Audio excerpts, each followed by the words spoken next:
Rudy's got the chalk. Ah. All right, we're back. We're live.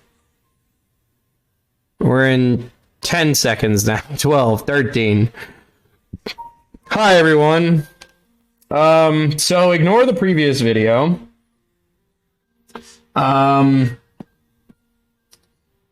We are going to redo this whole shebang from, which is actually kind of good, because then we can maybe do this a little bit more properly. Yeah, I mean, all you gotta do is read from the script. You wrote out the script, right? Yeah, totally. Totally right. Totally made a script. This is totally not at all what. Anyways, so welcome to the second reflection of the Kingdom Hearts Relived series, with Blufox24, of course, our lovely and loyal companion and denizen. So we, oh god damn it, Xander. He said restream rebirth. Oh god. Very funny.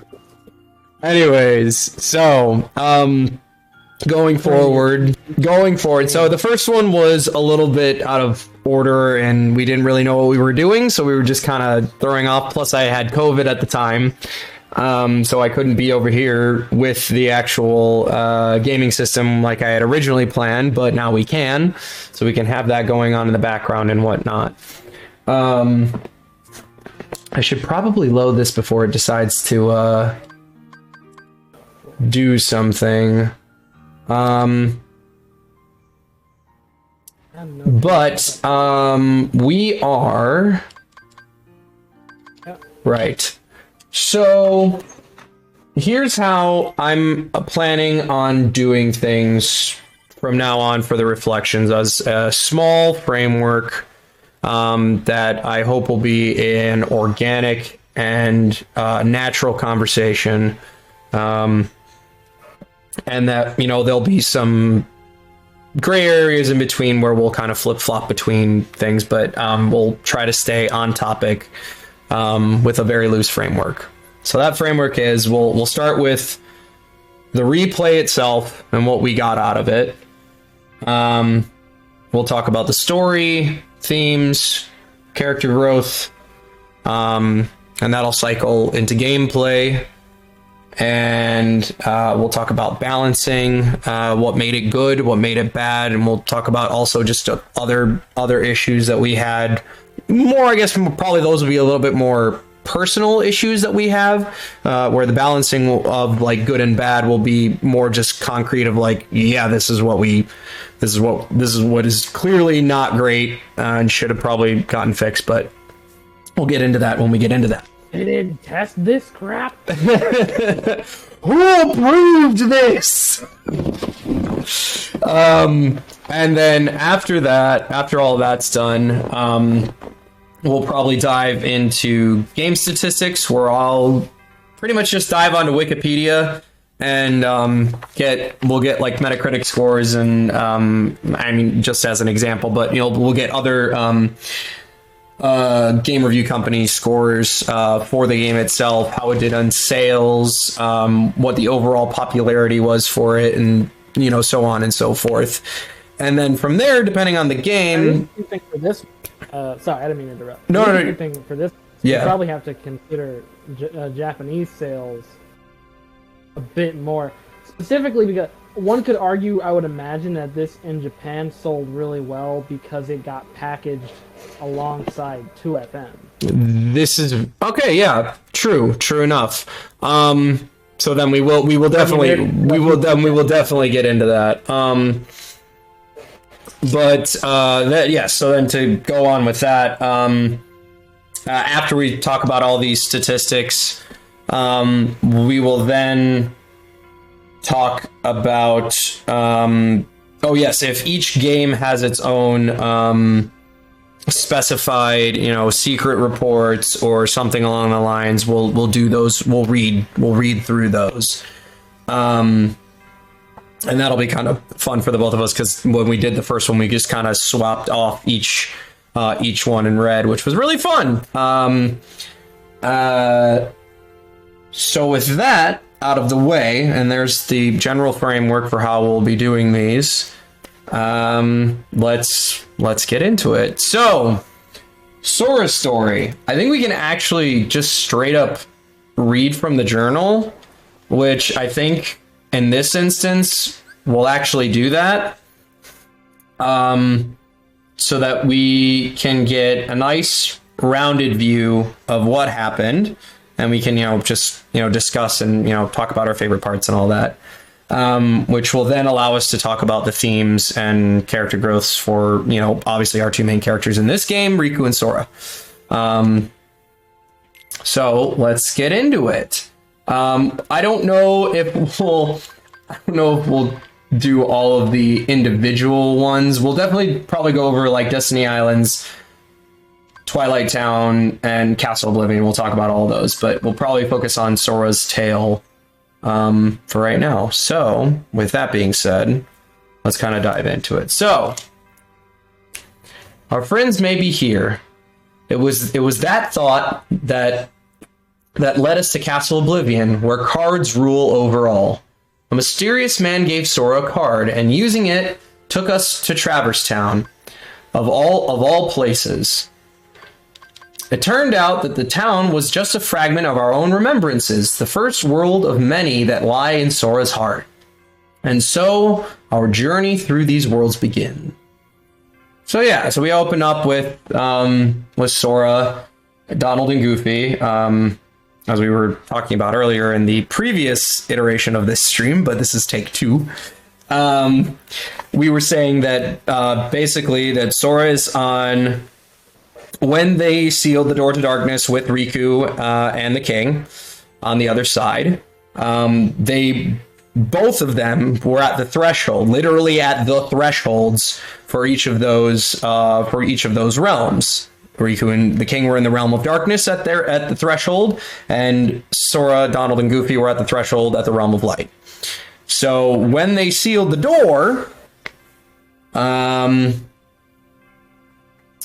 the door disappeared and just left an open path for Sora, Donald, and Goofy to walk. So they didn't know what else to do but keep walking, and eventually led them to, open fields and plains, and what we now know is it led them to, Marluxia led them to Castle Oblivion. But we find out who that is later. But they were chasing. They found Pluto, and they started chasing him because they saw the seal of the king, and are like, "Oh wait, hey, there's a clue." So they run after him, and Sora meets with a man in a shadowed cloak at night while they are on the road, and he leads them to Castle Oblivion. And that's where this all kind of starts. So let's go on with Sora's Tale number 2. It seems we're slowly losing our memories of what happened before the castle. All of my notes about the last journey have vanished. But in exchange, Sora is remembering other things he must have forgotten until now. Like he knew when he was little, like a girl he knew when he was little. While fighting Larkseen, Sora finally remembered the girl's name, Naminé.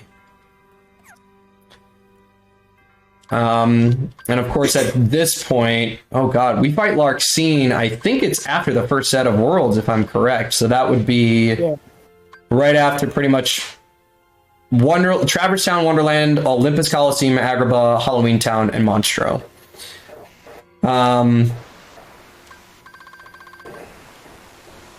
Yeah. So, yeah, these just kind of go and talk about what happened in each of these. And then, of course, these are the important ones. So, we'll go onward to Sora's Tale number 3. Sora pressed on his search for Naminé. And can you believe it? He found Riku, his best friend whom he thought was lost. Sora was so happy, but Riku attacked him just like that, saying, "I'll protect Naminé." What could he mean? Will something happen if Sora finds Naminé? Sora is chasing after Riku and the answers. So yeah, so after fighting Larxene,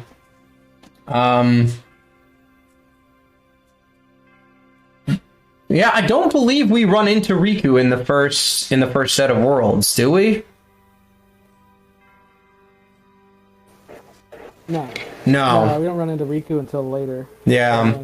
I think maybe the second set. Yeah, second set. So that's where pretty much everything happens, and then we have, of course, the third and final set. So, after we fight Larxene, that was a big thing. Oh, thanks. I got a cookie.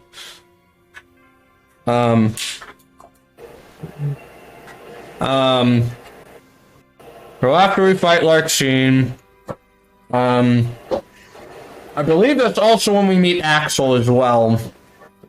And then... No, we meet Axel a little bit earlier. We meet Axel. That's true. That's right. We meet Axel after Traverse Town. That is correct, yeah. So we meet Axel after Traverse Town. Actually, I wonder if that says that in Traverse Town. Let's see. At least I'm pretty sure it's Traverse Town. Yeah. Don't quote me on that. Unless I'm right, then quote me all day. But. Okay. Well, we get there. We do the whole thing, and we meet, we talk to Axel, and then he gives us the cards to the other places. The Wonderland, Olympus, Coliseum, Agrabah, Halloween Town Monstro. We go through all those, and we fight Larxene. And then... while that's all going on, let's move on to... was it tale number 3? We just read, so we'll read number 4. Okay. No, I want to read, so we won't go to there because we'll go to Twilight Town. So the card Vexen gave us led to a town none of us remembered, but Sora held fast to his promise to Naminé, and we pressed on. Speaking of which, Vexen seemed ready to say something about that, but Axel showed up, and, well, we won't be seeing Vexen again. Wow. Wow. Is that what it said? Yeah, that's what it said in the Jiminy, that's savage. I think it's intended to be like, or like he's mortified and just can't bring himself to actually like put it into words. I think that's true. But it just reads so funny. It does. It is very funny the way that it reads, in the way that it reads. That way. That's really funny. It's literally just Axel showed up, comma, and ellipses. Well, we won't be seeing Vexen again. So savage. So, yes. So in the meantime, we're chasing Riku, and afterwards we finally actually learn from Vexen that he's merely just a puppet, and that he's actually really not. Or we don't find that out until we have our second fight with Larxene, actually. I think.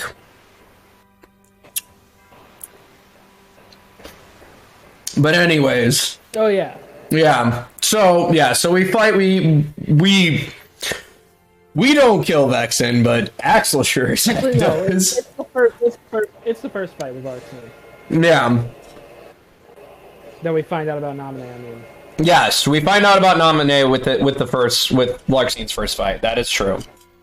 So when we move onward, and then eventually we find out that Riku was actually a puppet created by Vexen. Because of that, and then let's go as we move to Destiny Islands. So, yo, what up? I am Kodo. What's up, man? How you doing? Right. So, the last card led to the place where Sora grew up. Sora wandered the islet that was once his playground, wading through his memories to find the girl he cared for. But when he found Naminé, she told him the bitter truth. Nothing he remembered of her ever happened. And that's where he gets the whole, has the whole existential crisis moment of like, oh my God, why aren't these memories real? Why did you create all of these? And, he overcomes it, doesn't really care. And he's like, I still want to keep my promise to you, even if it is fake. I don't care. I'll save you. And so now we go to Sora's Tale number 4. So Sora's memories of Naminé were false. Marluxia wanted Sora's heart and the strength within, so he used Naminé to create fake memories and place them in Sora's heart. Larxene is gone, so we're going to the top floor to finish Marluxia. We want our memories back. And Sora, he wants to keep the promise he remembers. Naminé may not be his friend, but in his heart, protecting her is the only choice. Which he does, and that's what we talked about. And then, of course, everything ends. Well, we've made it to the top, and many of our memories are gone. Sora can't even recall the name of the person he cares for most. But we've made a promise. No distance can separate us, and we'll be friends even if we can't remember it to be so. Axel is out of the way. We just have to stop Marluxia. He ordered Naminé to wipe Sora's memory, but it doesn't matter. Sora knows that promises don't fade as easily as memories. And we show him the power and whoop his butt with, the power of friendship and heart and, blah, blah, blah, blah, blah, Everything that makes this series what it is. Yeah, it's everything that makes the series what it is. Absolutely, So, with that being said, I think that's a nice watered down version that we can now talk about, explore, and everything. So, my thoughts on the story as a whole. It's brilliant. It is well executed. There is great intention there with pretty much majority of everyone's motivations and what they're doing. And the growth itself that we see Sora go through is absolutely astounding because it is nothing like what he was like in 1. He has such a growing he has such a strong shift in mentality in this game. And it is a shame because he'll never remember all those memories. And then he kind of goes to the lighthearted, back to being like lighthearted and stuff. But in 2, but of course, he'll still have his serious moments because he is getting older. But I think that this game in general, he has so much growth. And of course, Riku does as well in a different way. That, again, we'll get into that later because that's the other half. But Sora's story deals with they both of their stories deal with I believe what we had originally said in like a couple other streams ago, that it deals with the story of the human condition. Is the overarching theme for how this is, and what makes you, just because you remember something doesn't necessarily make it real, or, is that memory fake, or are you, placating and trying to dream something up out of it to make you feel something. And that's a really interesting thing because memories are a very powerful thing for us as human beings. It allows us to reflect. It allows us to visit loved ones, or remember them. It allows us to connect and reconnect with people who may have come in and out of our lives. And it is truly a powerful facet that we have the capability to compartmentalize all of these things that happen to us.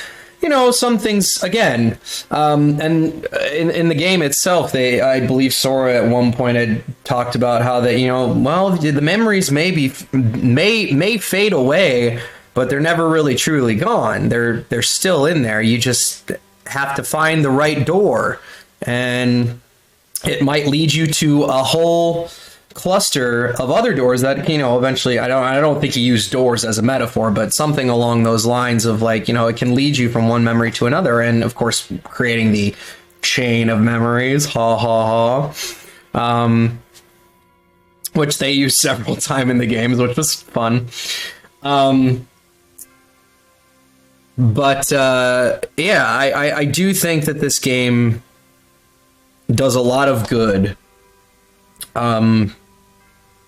for bringing that to the forefront, you know, of what memories are to us and how they can affect us and impact us. What are your thoughts on that, my dude?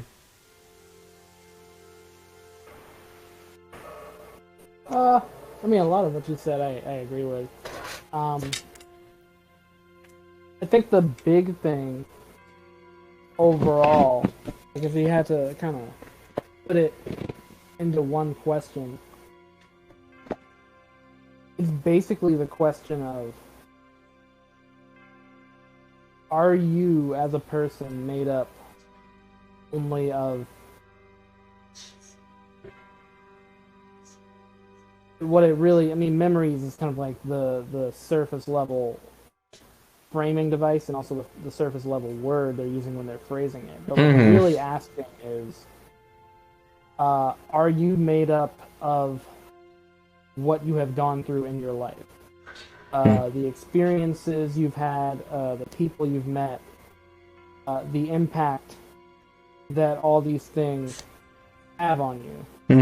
As you grow and change and experience life.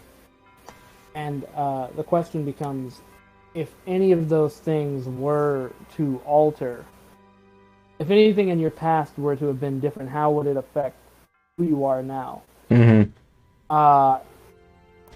If you were to actually forget some of the things that had happened, does that make you now a different person? I mean, this is like talking extreme cases, but like people who, you know, God forbid, one day, you know, wake up in a hospital, they've been in an accident, they have no recollection of who or what they are.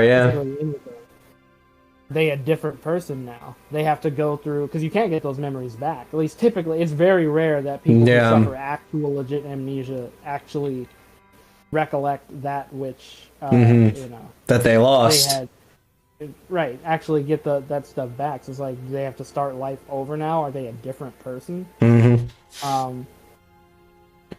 Yeah, and there are other kind of crazy circumstances too, where I think there was a guy who ended up, getting like a railroad spike through his head. He lived. Yeah, he lived, and then, but he had a complete... Sorry, I am Coda? Yes? I was gonna say hello. Sorry, oh, okay. Yes, no, I know. He's my DM for the other for the campaign I'm in. Got it. All right, I just wanted to say hello because I didn't know if we had like a new viewer or what was up. Yeah, no, that's fine. Yeah, thank you, Xander. Yeah, so this guy's Phineas Gage. I just couldn't really. I didn't know his. I don't remember his name at all.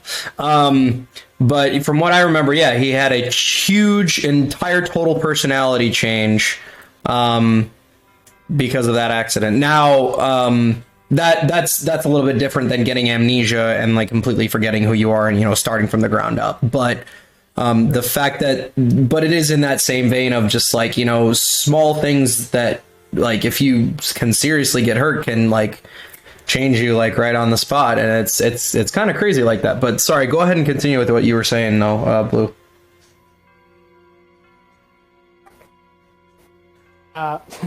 Oh, God damn it! It's not these guys. No. Sorry. I think that was most of what I had to say with regards to that question. Oh, I guess I was just gonna say, I think like Riku Replica is like a perfect example of that, because yeah, obviously when they first created him and he knew exactly what it was, what he was fine with it. Yeah. He even like reveled in the idea of being the one who got to fuck with the real Riku and stuff. But as soon as they changed his heart, Yeah. he had to like, he thought he was the real Riku, and then he had to like come to the realization that he wasn't. That there was someone else who had his exact same body and feelings and voice and memories and everything. And it's like, is he the real one or am I? He effectively became, at least in his mind, he became a different person.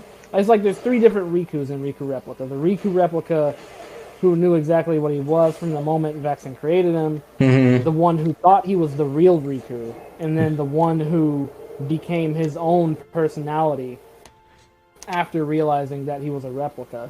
Yeah. And the idea of like Sora accepting him for what he was and Naminé accepting him for what he was. It does show it's like effectively that the answer to the question is yes, you are made up of the experiences you have and the people you meet. And that did I just walk over the ledge like that? What the fuck? And that like makes up who you really are in the end. Yeah.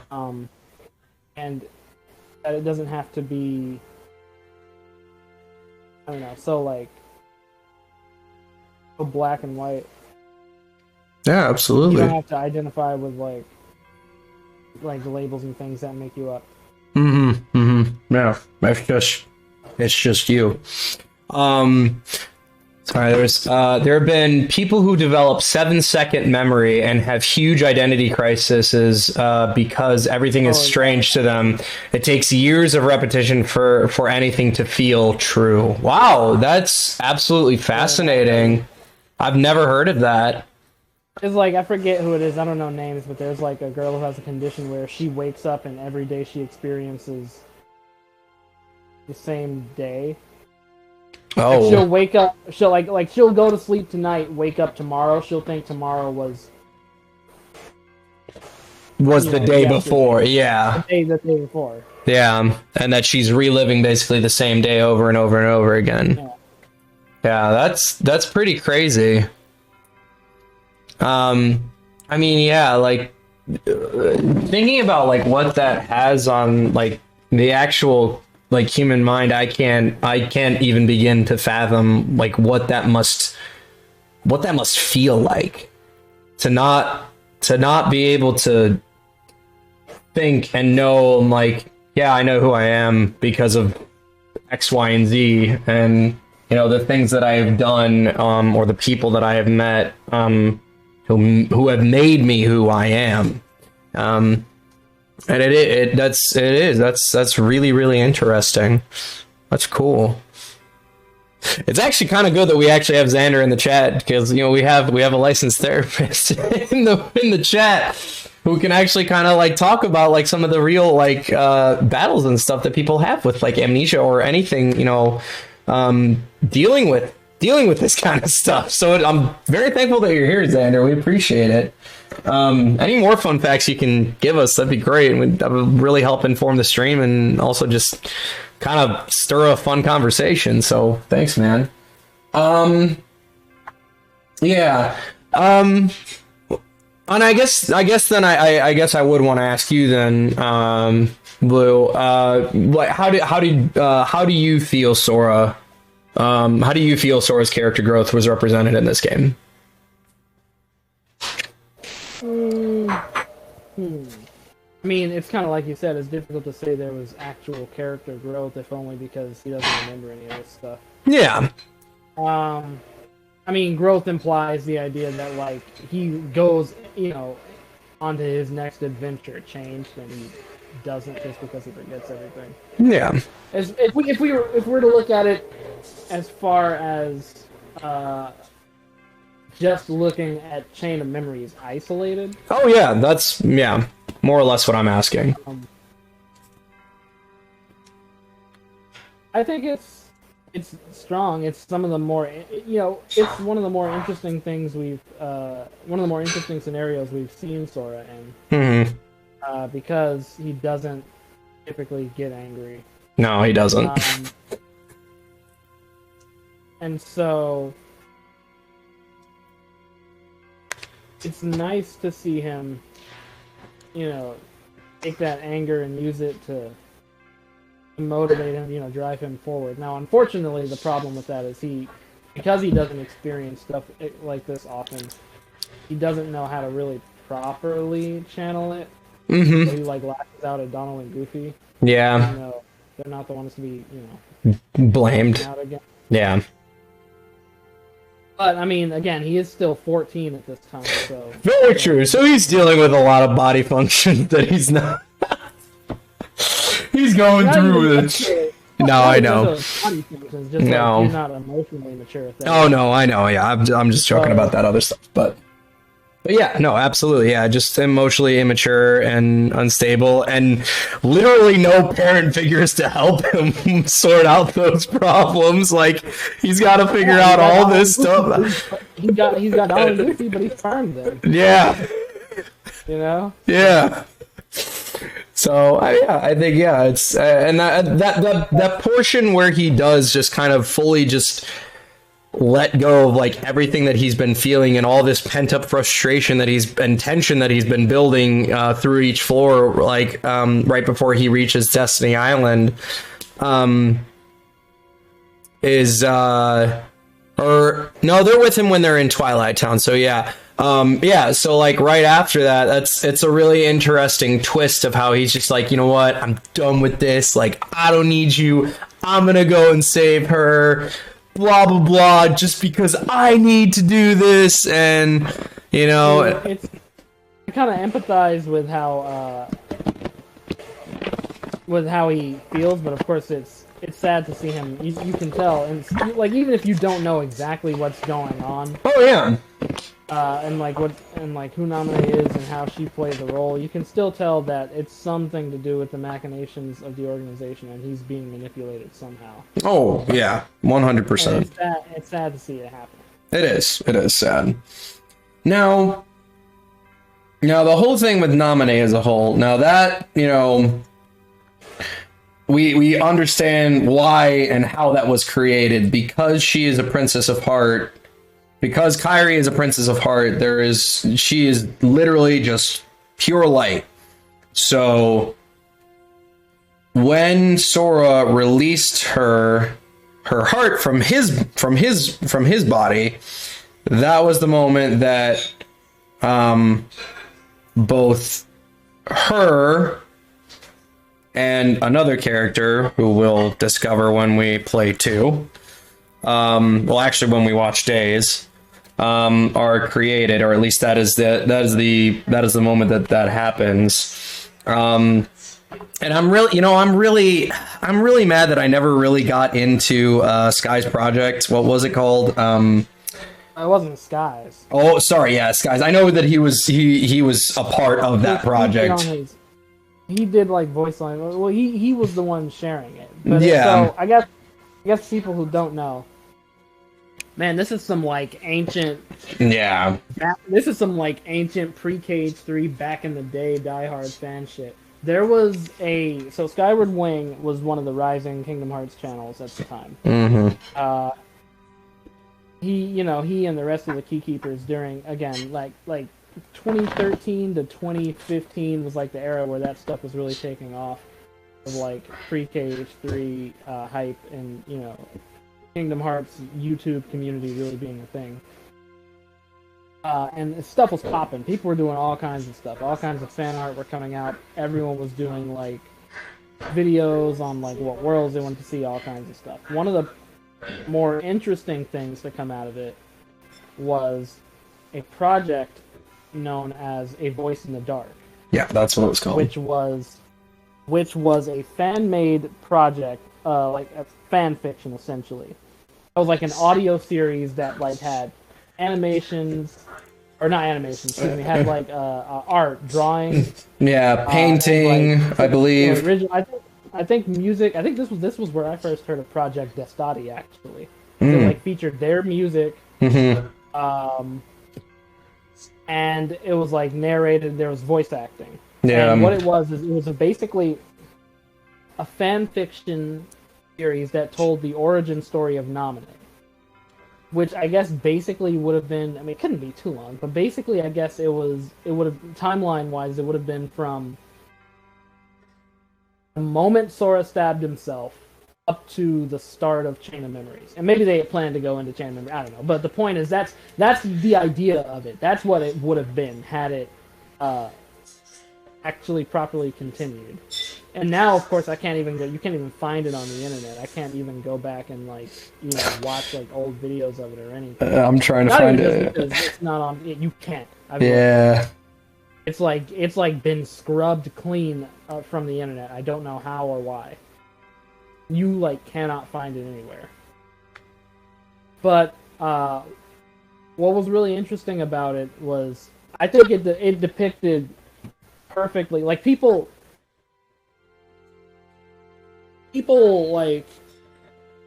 wonder what it is that caused Naminé to not see what she was doing is wrong or that she was being manipulated or any of this stuff. A Voice in the Dark really perfectly captures what her experience, at least in those first couple moments of life, were. Mm-hmm. Because she just appears. I believe it was on Sora's heart. Sora's dive to the heart. Yeah. Stained glass. And she sees a bunch of faces that she doesn't recognize, but somehow just feel so familiar, and are causing her all this pain. And she's as she is being born. It's really cool how they do this because they weave in that first episode. They weave in clips from KH1, voice clips from KH1.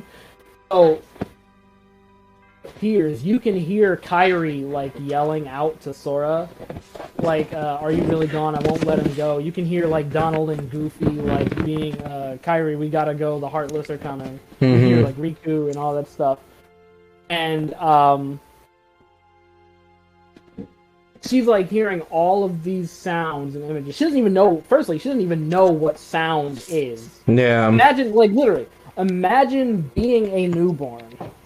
Experience just sensory overload, experiencing all this stuff, darkness, and then out of nowhere, within that darkness, there's light. You're hearing blinding sound. It's okay. It's if you've seen if anyone has seen The Matrix 1, that moment where Neo is actually born for the first time, out of the Matrix. They pull his body out of the pod or whatever. He's I can't use my eyes. The state he is in. Imagine that's Naminé. Yeah. Now, on top of that, imagine that all these things that you are experiencing somehow, even though you can't put any kind of identifying finger on any of it, it somehow feels familiar and pains you. Yeah. That's what it is to be Naminé born in the moment. And so,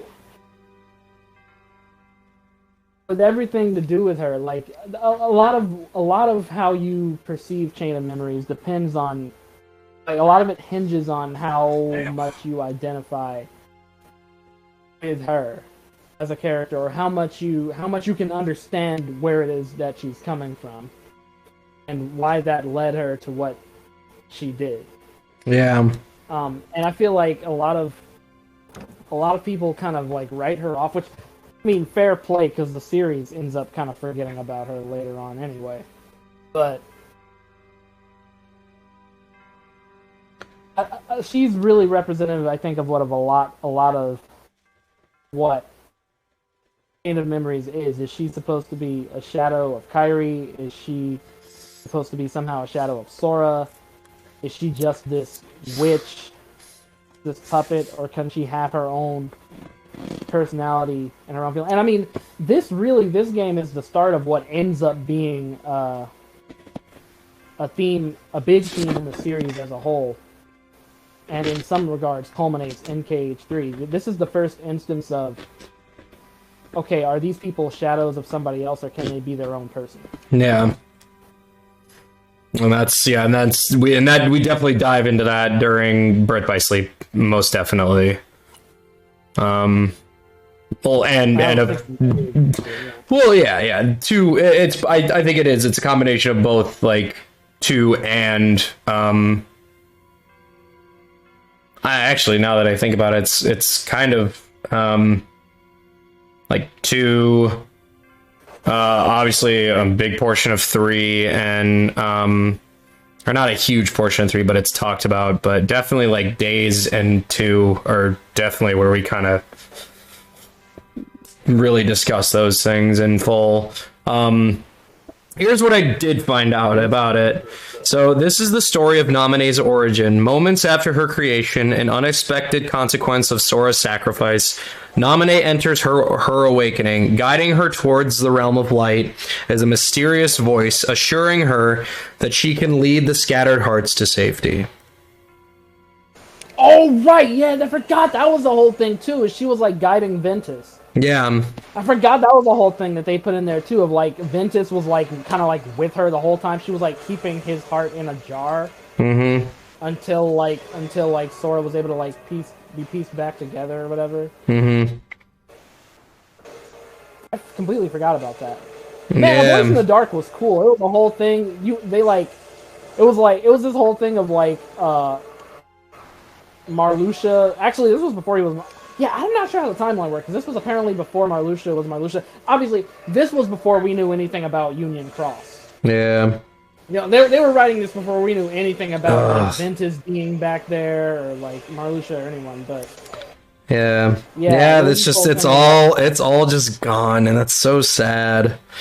I mean, you're telling me. Yeah, because I really wish I would have watched it, so... Oh well. Man, it was the whole thing of like Marluxia before he was a nobody was like traveling around with Naminé. They end up like going to a Pocahontas world and Noctis shows up. It was wild, man. Damn, that's cool. That's really cool. Nice. Well, I think that is a great start. I can't really think of anything else of like how I felt about the story. We can talk about character stuff. Man, haven't even mentioned Diz. Yeah, that's true, but Diz is kind of more in the line of Riku's side, which we'll talk about in a sec. I guess now would be the time.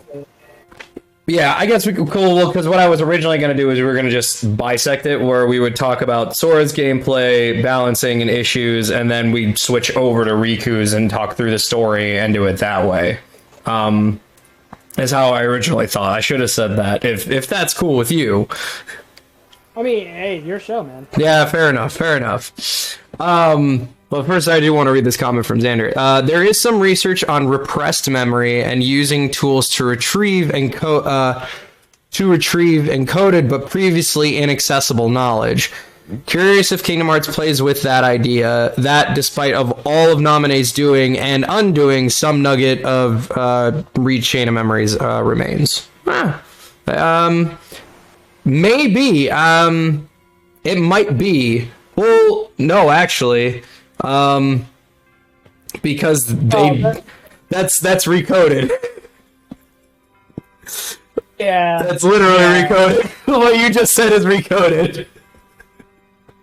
That's hilarious. Let me hold on, because I didn't see this. Yeah. There is something that repressed memory using tools to retrieve encoded but previously inaccessible knowledge. Yeah. What even was recoded about? Basically. I remember what happened, but what it was about. Yeah, I mean, recoded, like. Yeah. It's like, oh, they found out. It's like, oh, we have to save these people. Cool, alright, let's do it. Recoded was really just a means. Recoded was really just a means for Mickey to be like, well, I got some explaining to do. Yeah. That he could have just done on his own. I don't know. I mean, we'll get to that stuff. We'll get to it when we get to it. Anyways, because that'll be a fun watch. Oh boy. Right. So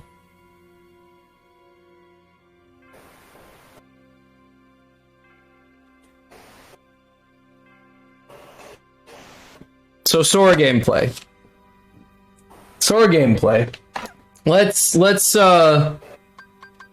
Let's go back. Let me see this card collection. Yes, we got all of the cards. All of the cards, baby. Sora's combat is interesting. The whole. So going back to when I first, let's go ahead and pull up the game itself just so we can play around and mess around with stuff. So like, I mean, the whole thing of being able to edit a deck was something totally insanely crazy to me. And how that ended up working. Oh wait, what is this issue? Sorry, hold on a sec. So I never really thought, I'm like, oh my god, this seems so complex and so dumb, and I figured just mashing will do the trick. No, this game is so this game is so strategically focused, like in certain things. Like you really have to like keep yourself on your toes, utilizing card breaks to your advantage. I mean, yes, as you keep going, like you realize like, oh, okay, slights are the way to go, so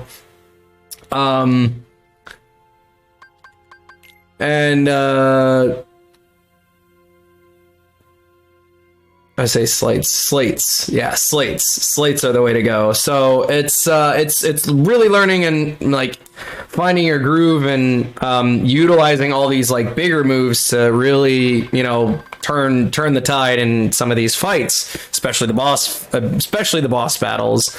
Oh wait, what does this one do? Oh, that's right. Okay. Enemies can still attack from their positions, though, but it just literally just makes them do whatever. Yeah, and it is interesting to just kind of like have all these fun and crazy little things you get to do, and of course Lethal Frame is just broken, is absolutely broken. I kind of wish we had a means of talking about the GBA version versus. Yeah, I really wish we did. And we can maybe kind of go. Well, maybe we can talk about like once we go into that, we can talk about like game statistics too, like versus like the GBA game and when it finally got reprinted with on PS2 and stuff, and actually put into like a full bigger game. I guess it would be a bigger game instead of like all just text boxes and whatnot. But also how that was Osaka's first game. Wait, really? Yeah. I didn't know that. No. You didn't know that Recom was Osaka's first game? No, I didn't. Sorry. That explains so much. No wonder they liked the deck system. Oh my! I don't know who did. I'm not very versed on. Like the actual like. Yeah, no, I'm not, and I feel terrible, but I'm not very well versed in the different project group names within Square itself. So there's that. Anyways, yeah,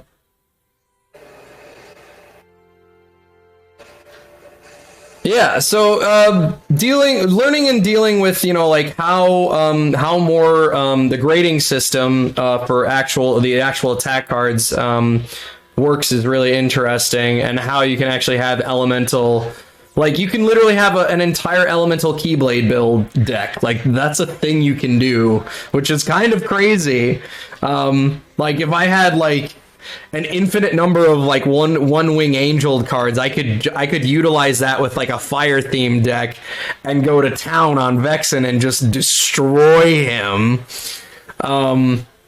and have a lot of fun with it, you know? So it's kind of crazy that like there's so much utility and differences that you can play around with in this game that can really bring out, you know, your own unique way of getting through this game, which is really cool. And it provides so many different options for, you know, people to express themselves, which is great. Like, people, of course, would love to express their, you know, like themselves, like in game, and especially I would say probably people who play like actual TCGs would like have a lot of fun with this. Maybe, you know, like the maneuvering around, they might feel, but like the actual like idea of like, oh sweet, I get to build a deck, let's do this, you know, let's have some fun and really try some stuff. So that's what I really enjoyed about this game when I first played it, back in, oh boy, late 2015 going into 2016, which is insane to say the least. Yes.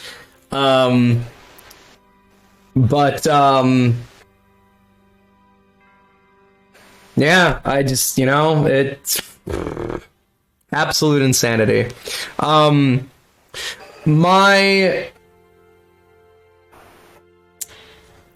not really sure how I felt in terms of balance. Balancing, I felt, I think, yes, definitely, there were definitely some balance issues. They definitely made slights a priority of just like, hey, this is how you can do the most damage, you know, and yeah, and also adding in the fact that all the slights they added that weren't in the GBA version, like Lethal Frame wasn't in the GBA version. Yeah, exactly, yeah. So it's really interesting because like I don't really know a lot of people who do like some of the summon stuff for things, which is kind of unfortunate because some of them actually look kind of fun. Like utilizing Cloud to do Omni Slash is kind of crazy. And then of course you can do a Cross Slash. Teleports behind an enemy and uses Cross Slash. Like that's kind of crazy. That's fucking garbage.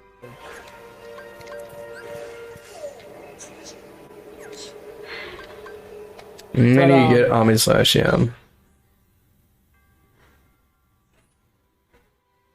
Literally know nothing of Recoded but Beta Sora. Yes, that is truth. I think one of the issues that came from adapting it from 2D to 3D was the movement and like the way enemies track to you. The way how that can cause like cards to be interrupted and just certain animations don't play out the way they should. Mm-hmm. Because like doesn't even matter, goddamn. But overall, I do think. I mean, again, the balance is an issue because of like, you know, slates, like you say, given a priority, and the slates they added and stuff like that. But ultimately, other than that, I don't think it's the worst thing in the world. I still think Recon is better balanced than like BDS. I would agree with that. I'll definitely agree with that. Also, it's just simpler. It's just simple to get all the lists of the slights by just normally like leveling up and exploring via using, you know, certain using like calm bounties or you know, getting key to reward cards and whatnot. You know, stuff like that. Yeah. So.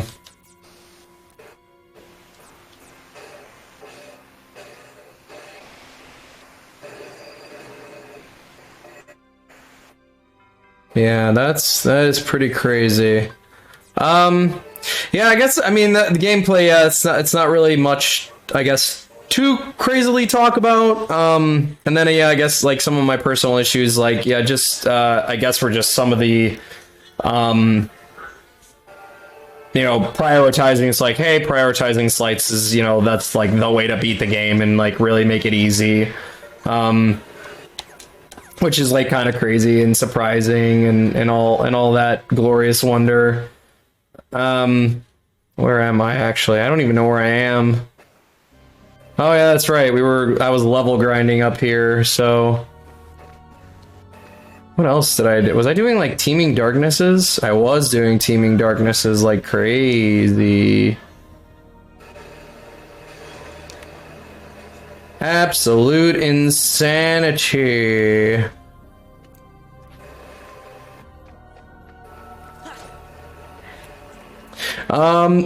The overall,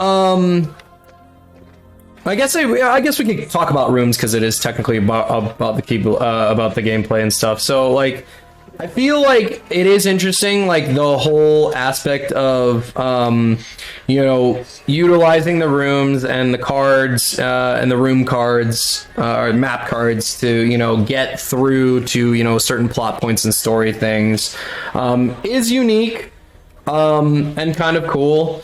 I do like how each room has kind of like its own gimmick and stuff like that, and you can make it more advantageous for you. Sorry, what'd you say? I said, yeah, I agree. I do like that. Yeah. Every room has something different going on with it. Yeah, and even the layout too is different, which is really kind of fun. So it kind of really like changes like up like, so it's not like monotonous and like simplified like the unknown room is just, you know, it's just a simplified, you know, really simple room with like a little some stairs and a corner and stuff, and you're like, okay, cool, that's fine. And then, you know, of course, like how you interact with some of the objects there, of like, you know, either hitting them or creating like stop or you know, or other things that you can do to, you know, mess up your enemies before you get into card battles. So I do think that is an interesting part of the gameplay, and I never really had many issues with it. And honestly, I'm really glad because we didn't really have to do a lot of card grinding for this, which was fantastic for both of these playthroughs. So I'm very happy with that. Sorry, what were you gonna go ahead and say? I was gonna say, yeah, I think you ended up lucking out, but the problem with the card system, or well, not just like not just for the doors, but game as a whole, the way you're building the deck. I mean, I'll admit openly that it's not something that bothers me personally, but I know it's a huge issue for most people who don't like the game, which is the grind. Yes. The inherent grind that comes with it, and the fact that everything is so RNG based. Mm-hmm. Lore Runner often talks about his friend Pax got to one of the big doors towards the end of the game. Mm-hmm. Decided to try to grind for some of the cards he needed. After an hour, he just didn't get them. He just was not getting the cards he needed, so he just quit the game as a whole, didn't finish it, and actually ended up... I think he ended up trying it again later, but at that point, he gave up on the series at that point. Oh, that's rough. Yeah, I know that like critically, this game for the community was a very weird hit or miss. But honestly, having now played it through fully twice, and I think I said this in one of the last couple Riku streams, that I think as of right now, this may or may not be my second. It's definitely in the top 3 of my favorite Kingdom Hearts games. Because really? Wow. Yeah, no, I actually really enjoy it. It's really fun once you get the hang of it, and I think a majority of it. Huh? I mean, dang, that's impressive. Top 3. Yeah, I know. At least personally for me, I really do actually kind of enjoy it, and a lot of that, I think, a lot of it does, I think, come from the story, and learning the card system is, yes, it's a little trying, but once you kind of just like you kind of got to give, you know, you can't really, you know, judge a book by its cover like right off the bat when you're just like, you don't understand something and you're just like, you know, take it at face value of just like, this is stupid, this is hard, I don't want to deal with this is boring, get it out of my face. Like, you know, it's like, oh, you know, taking the time to actually kind of understand what you're dealing with, learn to work with it, and learn with it, I suppose. And you know, you can still, but like you'll be more informed that way of just saying like, you know what, I tried this fully all the way, wasn't really my thing, didn't really like it, and it's like, you know what, that's cool, that's okay, but you put in the work to actually discover that and realize that you're like, well, I don't really like this kind of game. It's like, cool, that's great. You know, and for me, I really do enjoy it. It is fun and it is kind of kooky and weird and a little clunky at times, but like I think it is over. In my personal opinion, I think it's wonderful. So, with that, I mean, dang, I love this game. I wouldn't even put it in top 3. Yeah. So. Top 5, yeah. Top 3. Yeah, because that's very high praise, I think. I mean, obviously, I think the other two are very clear. It's Kingdom Hearts 2 and definitely 3. Like they're all up there, especially once we got. Where's the KH1 love? I love KH1. KH1 is still in the top 5. But I don't know. I think it's just I just Chain of Memories there's so much going on. There's so much more going on, with everything that's going on. But yeah, Birth by Sleep's okay. Like it's fine. It's just kind of there. Is there something about Birth by Sleep? I just said, I was like, Birth by Sleep is okay. It's just kind of there. I thought someone in chat said something about it, and that's why you said it. Oh no. I was just saying it for the sake of saying. Admit, Birth by Sleep is like bottom tier for me. Yeah. And it the bottom. Though. No, I know what bottom tier for you is. Yeah. Good old Dream Drop. Yeah, then we'll get to that. We'll get to Dream Drop. Oh boy, that'll be fun. It's so funny how like all the games that we have issues with are majority made by the Osaka team. And now the one that has like arguably some of the best combat now. Yes, Osaka team, because they maybe figured out some stuff. Oh, anyways, I think that's great. So, yeah, I think we talked a really good amount about Sora. A really good amount about Sora. You know, let's just roam and let's just do like a couple fights here, and I don't want to do a Teeming Darkness. What do I want to do? Yeah, let's do a Sleeping Darkness. I still have to synthesize like 300 rooms, which sucks, but I think we're getting there. And then it's like, then unequipping and re-equipping, what was it? I think 500 cards or something like that.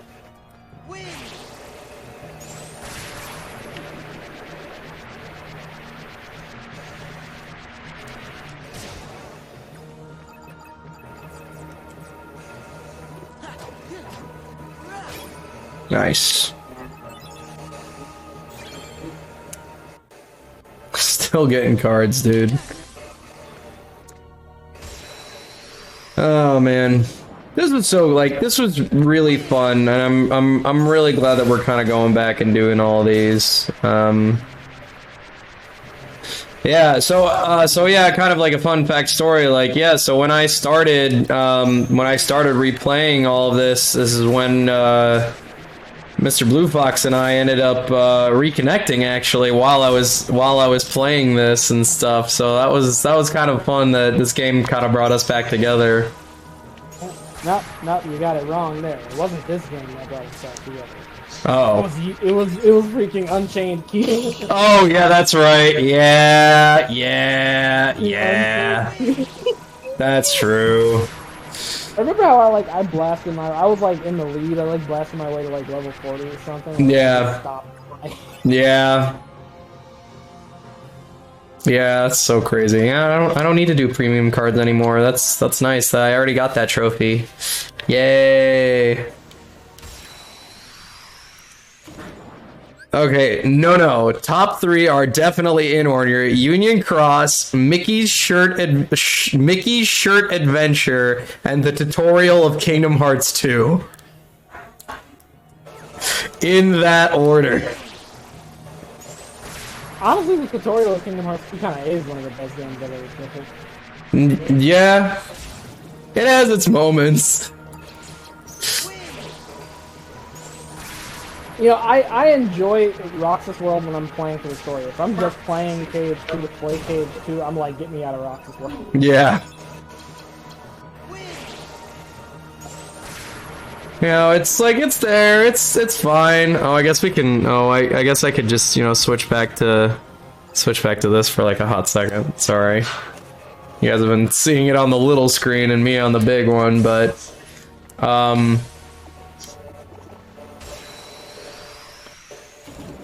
yeah. Man, dude, Tornado's so busted. Like, this is Tornado was another maybe. Yeah, this one definitely, and we can actually probably we'll probably end up actually looking up all that different stuff so we can find out all those fun game statistics. And the differences in the versions, so that'll be fun actually to find out. But yeah, no, this slate is this slate is the go-to for mobs. It's just so stupid. It's so brain dead. I think honestly it's even more brain dead than Lethal Frame. Tornado? Yeah. Well, it depends. I mean, Tornadoes is the brain dead option for mobs. Lethal Frame is the one for bosses. Yeah. So I guess I'd say they're both.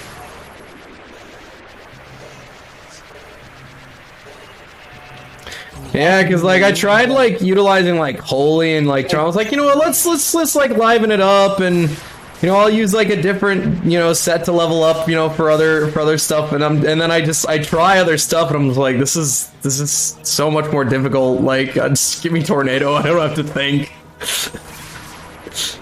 That's so crazy. Well, yeah, maybe we'll level up at least once with Sora, because I'll actually probably after this I'll just continue to Oh, you haven't gotten to level 100 with Sora yet? No, I'm at level 82 right now, so we're close. Like, it's not gonna be that much longer to grind. Actually, that's like gonna be like another 9 fights, but yeah, we'll do another sleeping. Let's do another Sleeping Darkness. Because Sleeping Darkness is nice.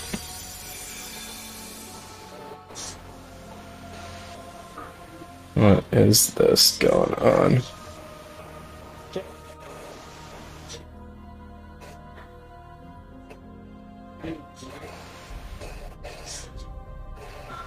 Oh dang! Kevin Hart's gonna be in Chicago on September 23rd. That's cool. Thanks, Facebook. Oh my fucking god. Alright.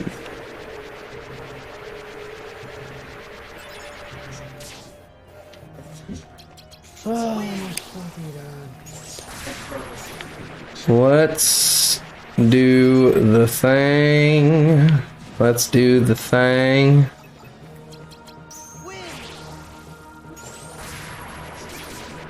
This game just got weird, dude. So what is so weird about it?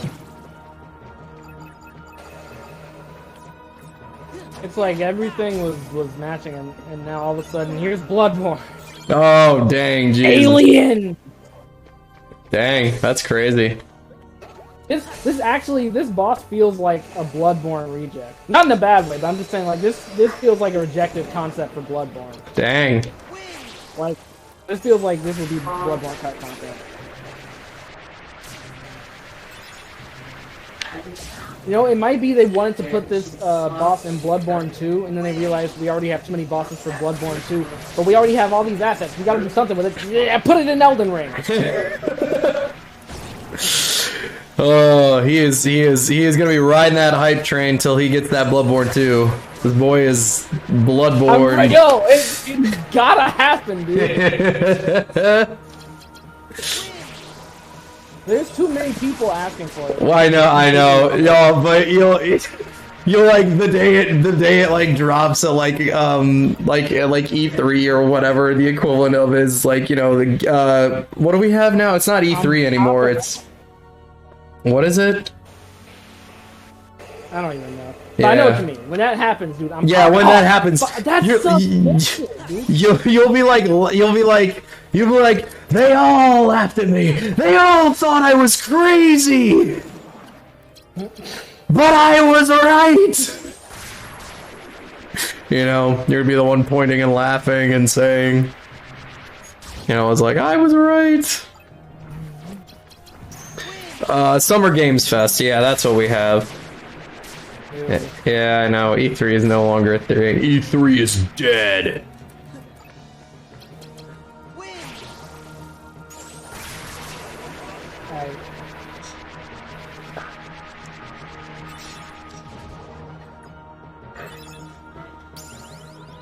And there we go, nice level up. And all we can boost is our CP for the rest of this, so that'll be pretty crazy. I think we get up to like, I think it's like 1600 CP.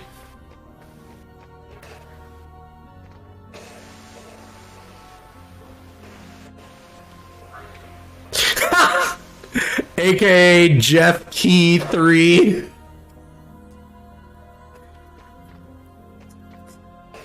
Jeff Keighley. Oh man, Jeff Keighley. What a guy. What a guy, dude. What a guy. Dude, what if Jeff Keighley is the master of masters? Honestly, I wouldn't even be mad at that. No, dude, neither would I. How are you supposed to? I wouldn't be mad either. I'm gonna go ahead and save. And now let's go ahead and we'll dive into Mr. Riku's wonderful story stuff and gameplay and all that jazz. I shouldn't say the whole boss is terrible, but I mean the one part about it that's bad kind of ruins the whole thing. Ooh, excuse me.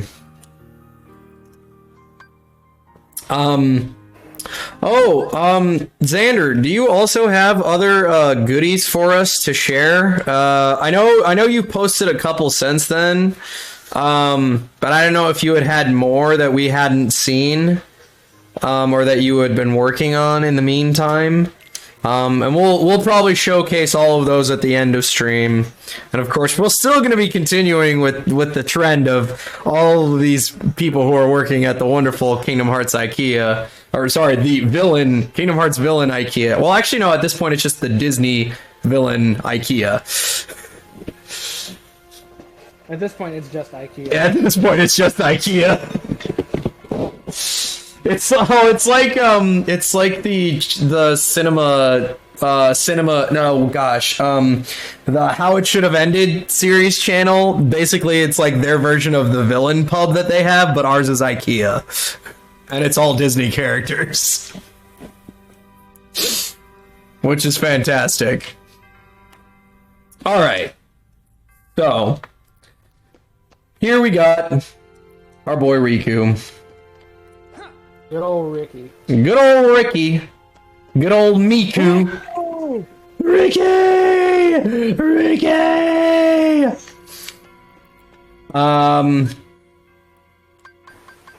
Oh, and I'll have to tell you about that. None of them liked that movie in the at the castle. None of them liked it. Nope, I'll tell you about it later, man. It was a real bad upset. I got put on a list. Anyways, so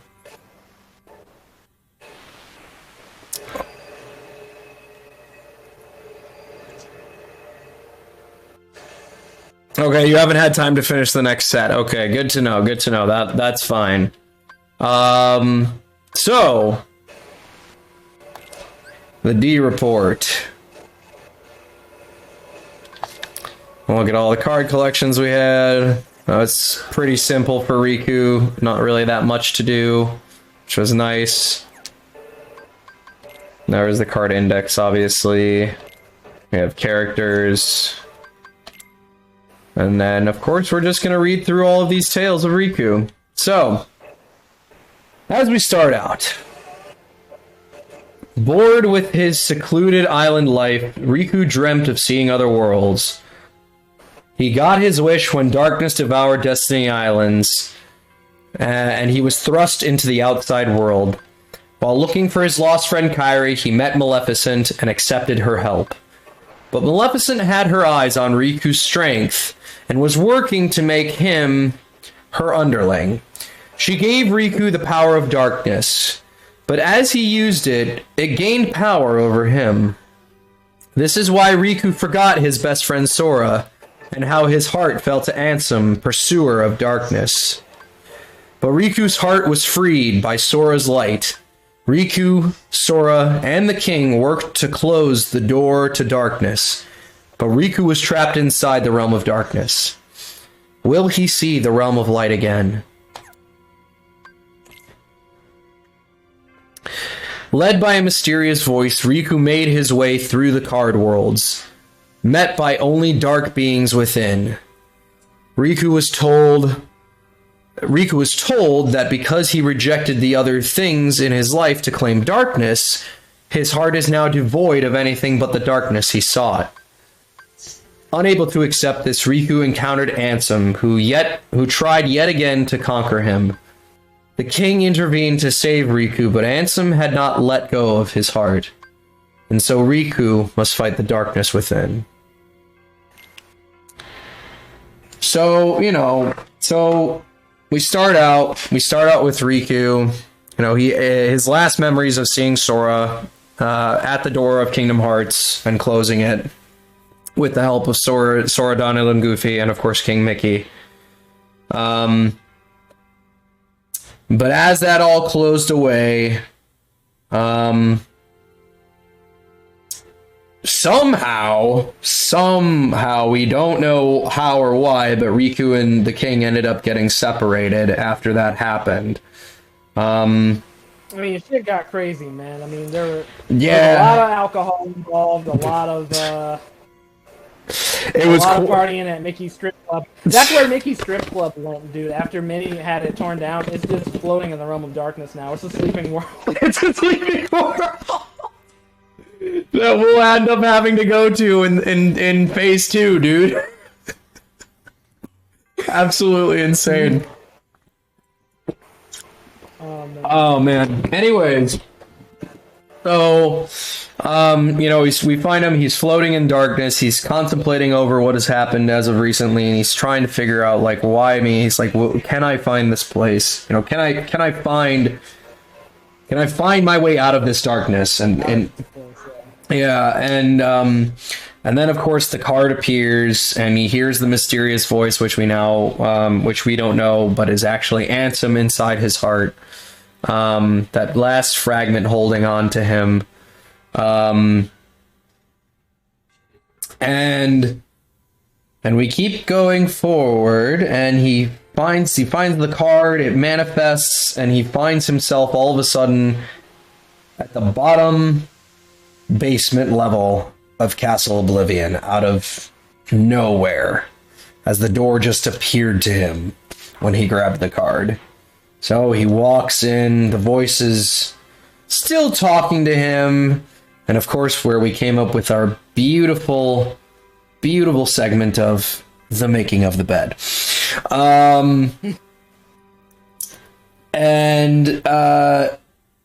you know, he goes through Hollow Bastion, and he goes through some of these other worlds, very just nonchalantly, just trying to, you know, fight and understand that inner darkness within him. And as we continue, embattled with the darkness in his heart, Riku met someone who looked just like him, a replica crafted by Vexen, a member of the organization.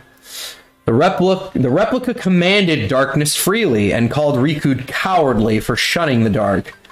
Meanwhile, agents of their organization laid their rivalry bare. Sora and Riku seem to be the reason they control the castle. But why? Wait, Sora and Riku seem to be the reason they control the castle, but why? Okay. That's a weird little entry, but yeah, so Riku comes in contact with Vexen. He finds him to be a very unique specimen, gathers the data that he needs on him via a fight that they do.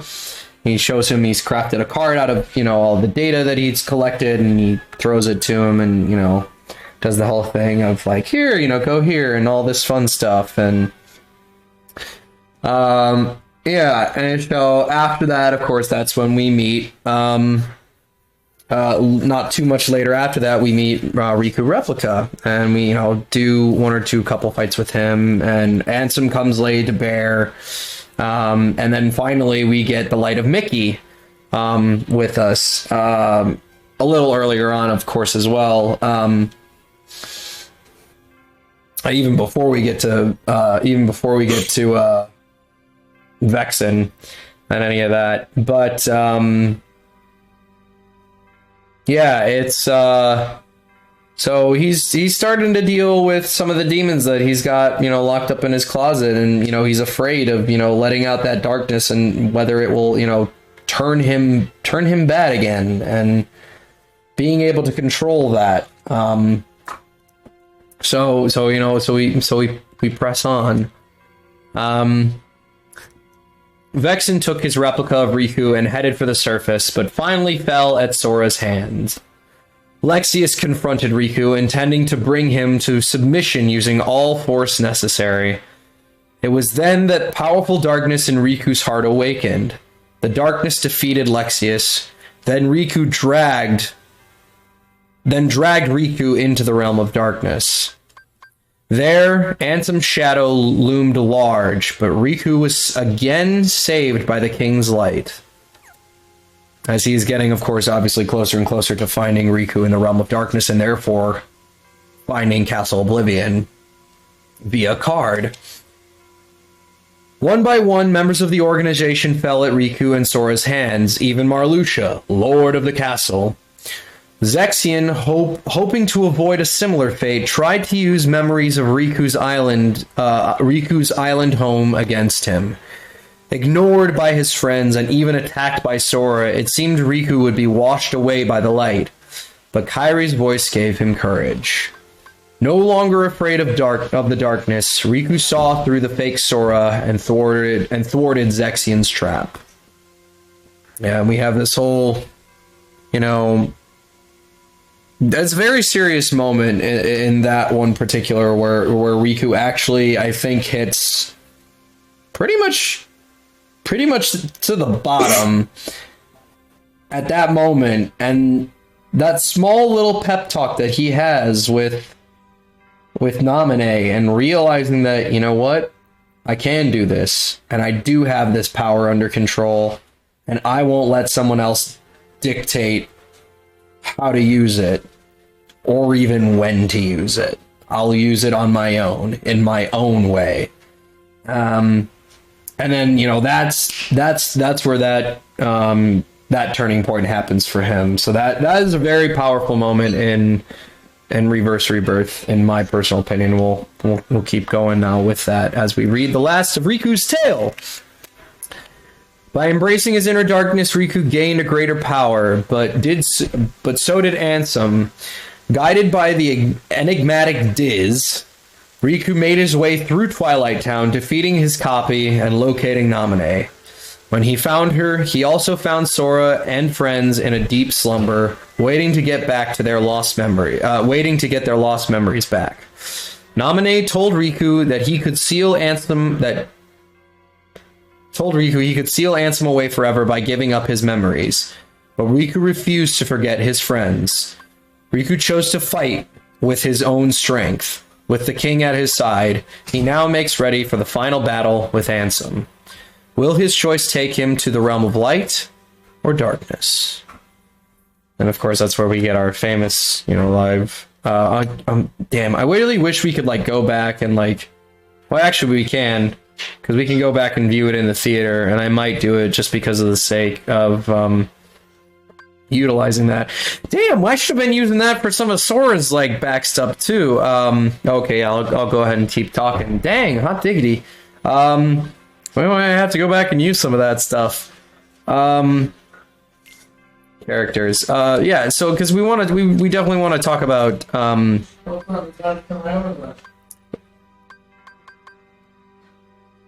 we gotta talk about Diz. Wait, is that my thing? Alright. Diz. Truly an enigma, Diz appeared before Riku in the guise of Ansem, representing him with choices regarding the darkness within his heart. It is said that he and the king have met. So yes, Ansem, what we thought was Ansem wasn't really Ansem guiding him, was actually Diz the entire time, but that Ansem was there, he was still there, but those imitations of Ansem that he saw within the castle were actually Diz. And he finally revealed himself to that as he, realized that, he didn't have the same scent. But yes. Finding all these individuals is very interesting. Wait, actually, is there... Oh, yeah, okay, yeah, he does have a little bit more etching and shading and stuff that's going on there. That's kind of cool, though. I didn't realize he actually had his own variant for Halloween Town as well, but it's just, stippled and kind of fuzzy looking. Neat. That lovely Tim Burton shading. Well, same with Mickey, too. Neat. It's kind of cool. Then it's and then he's there. So that's pretty cool. I didn't realize they had their own things going on.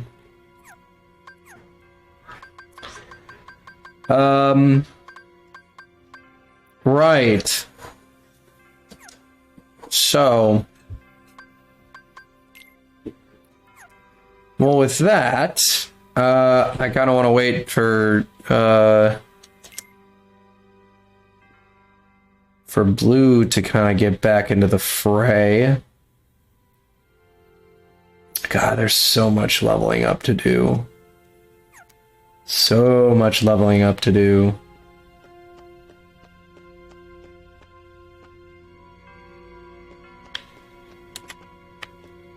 Hold on a sec. Okay, that is still... yeah.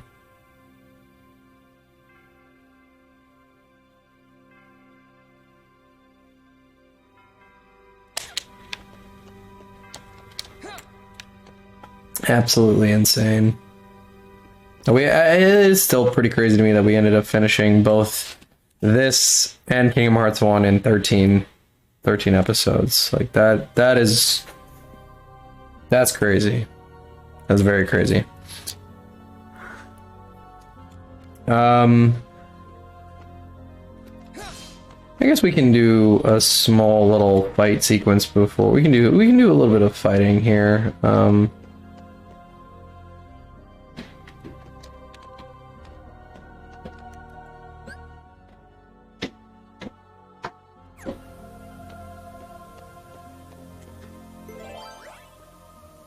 Oh, thank you.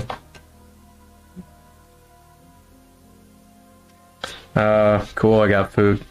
So, heads up for later. Consider if KH World has child labor laws, or if Maleficent even cares about that.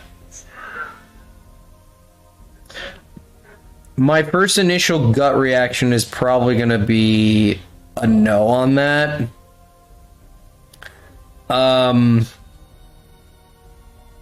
They probably would have child labor laws, but I'm pretty sure that Maleficent wouldn't care about those because she lives in a completely different dimension. Well, not dimension, but she lives in an entirely different world. So that probably might not be a thing where she's from, I would say. Well, no is gonna be convenient. Okay, I don't know what that means, but I'll take your word for it, and you can do with that as you will, I suppose. Right. So, yeah, let's talk themes. So Sora's is about dealing with the interpersonal, are your memories make you, who you are and what you are, and whether, and then of course touching on what Blue Fox had said as well. Let's go back to chat. Actually having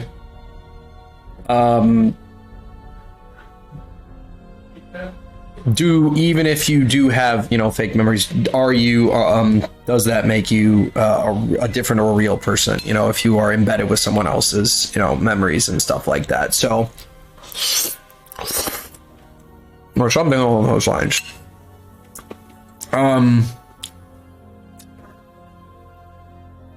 So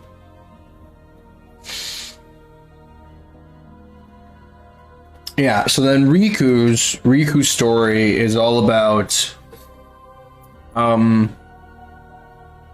dealing with the duality of your strengths and your flaws, and how sometimes even though your flaws can make you feel less or less about yourself as an individual, that wholly without them you can't be you, and that they make you who you are and can therefore also make you stronger.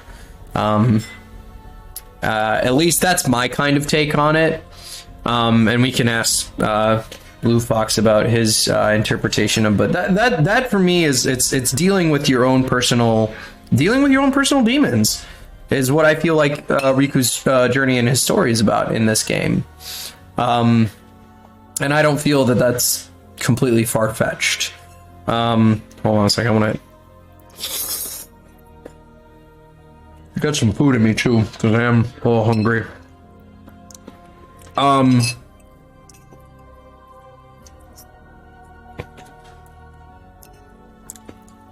But yeah, it is dealing with and that like, no, I'll walk that middle path to,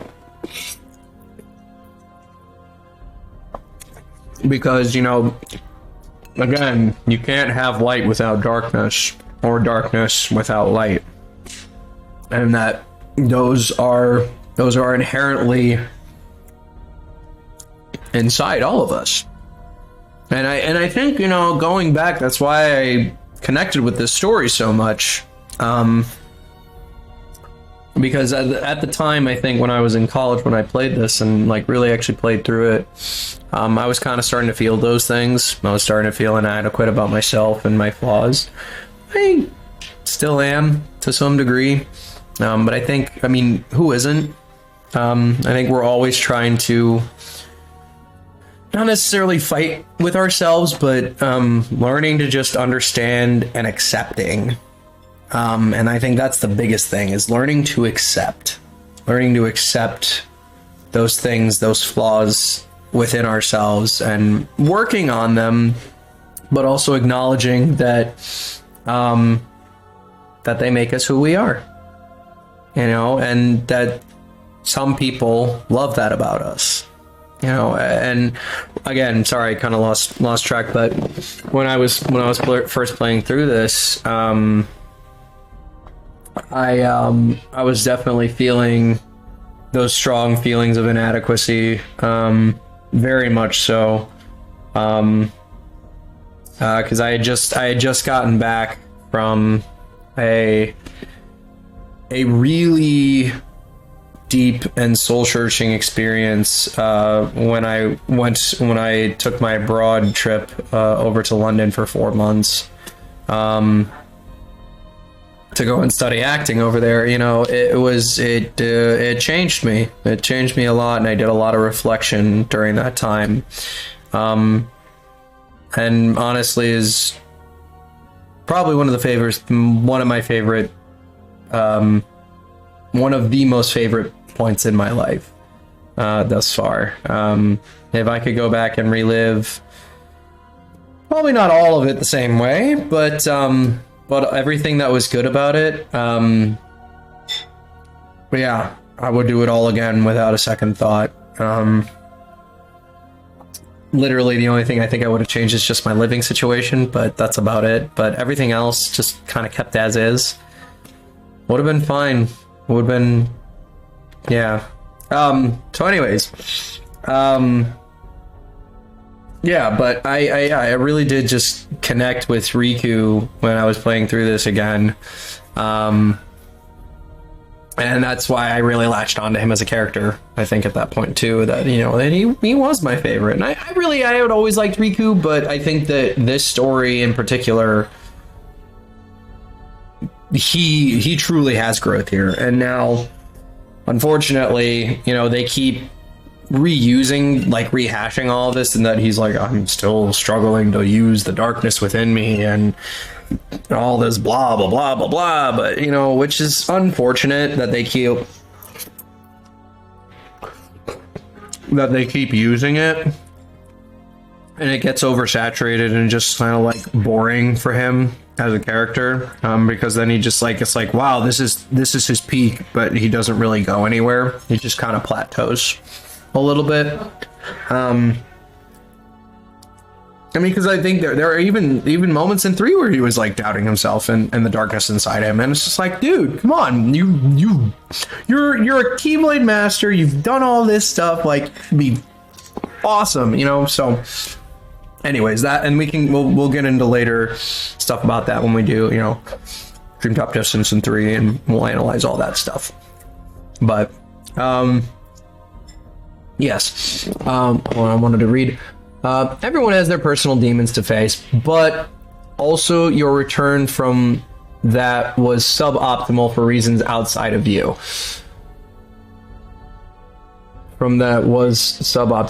Yes, I mean, yes, that is very true. As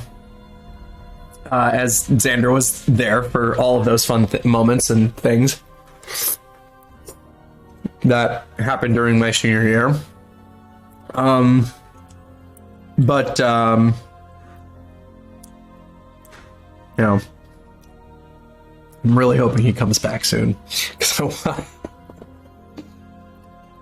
well, I don't want to like kind of keep talking about, you know, and moving on to like the next topic. So I think for right now, we're going to just take a quick pause for the cause. And we're going to eat and have a good time. How you doing, Xander? How you doing, man? How are things? Things good? Life good?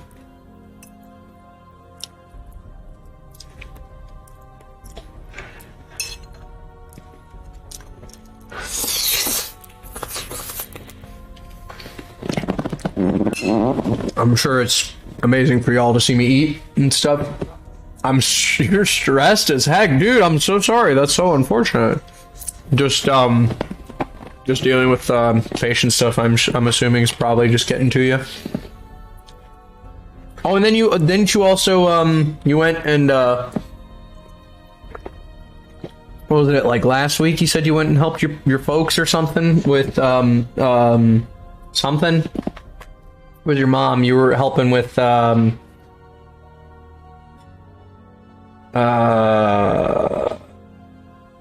God, what's it called? You're gonna type it out, and then I'm gonna feel terrible.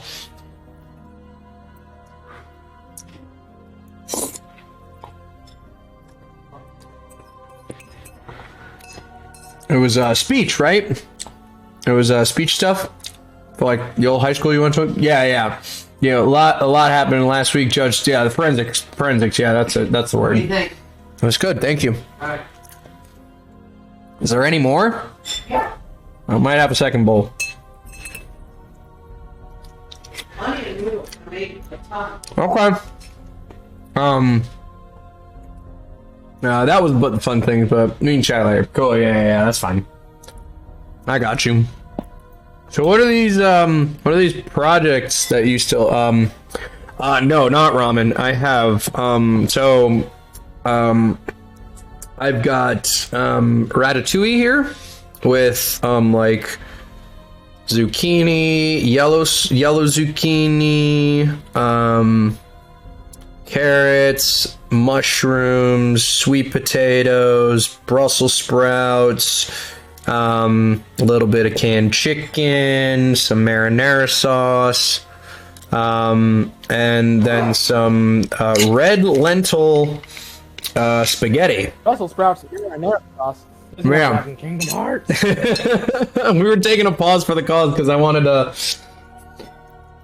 I don't want to like brush ahead without having you here, but we talked a little bit about. I just kind of talked about a little bit about Riku. We got through his whole story thing, so that's cool. But now we wanted to talk about themes and stuff. Basically, to sum up what I said, it's I think his story is more of the interpersonal one of like having to deal with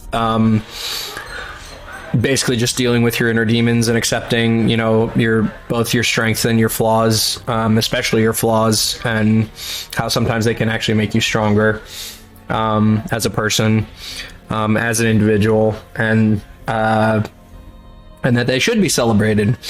Because you're human and you're not perfect. And that when I replayed this, this is when I really started this is when I really loved Riku the most as a character, was because I was like, wow, I'm feeling all these things too. I'm feeling inadequacy about, my flaws and everything that I bring to the table. So, so it hit very close to home at the time. So, I don't know if you wanted to go ahead and say your thoughts on what what you think the themes are, but yeah, go for it. As far as Riku? Mm-hmm. Oh, I think the theme is it's okay to be bisexual. I'm only half joking when I say that. Yeah? There's a lot of things that could easily be taken as being representative of different things. A lot of people would say that Aqua's story is an allegory for depression. People talk about rocks as being an allegory for identity disorders and whatnot. I see an avenue where Riku's whole struggle be about dealing with sexuality. I'm not gonna push. I mean, honestly, I probably don't have too much to say about Riku that you haven't already said. It's the start of his whole thing, and it's good shit. Yeah.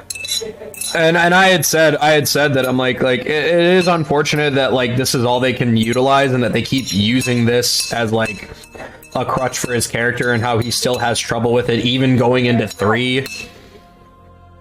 Well, they kind of dropped it in 3, thankfully. Yeah. The thing about 3 is he doesn't have anything going on. Yeah. Anything going on in 3. But I think Chain of Memories 2 and Days are fine. So when they start bringing that shit up in DDD, or I'm like, okay, really? Yeah.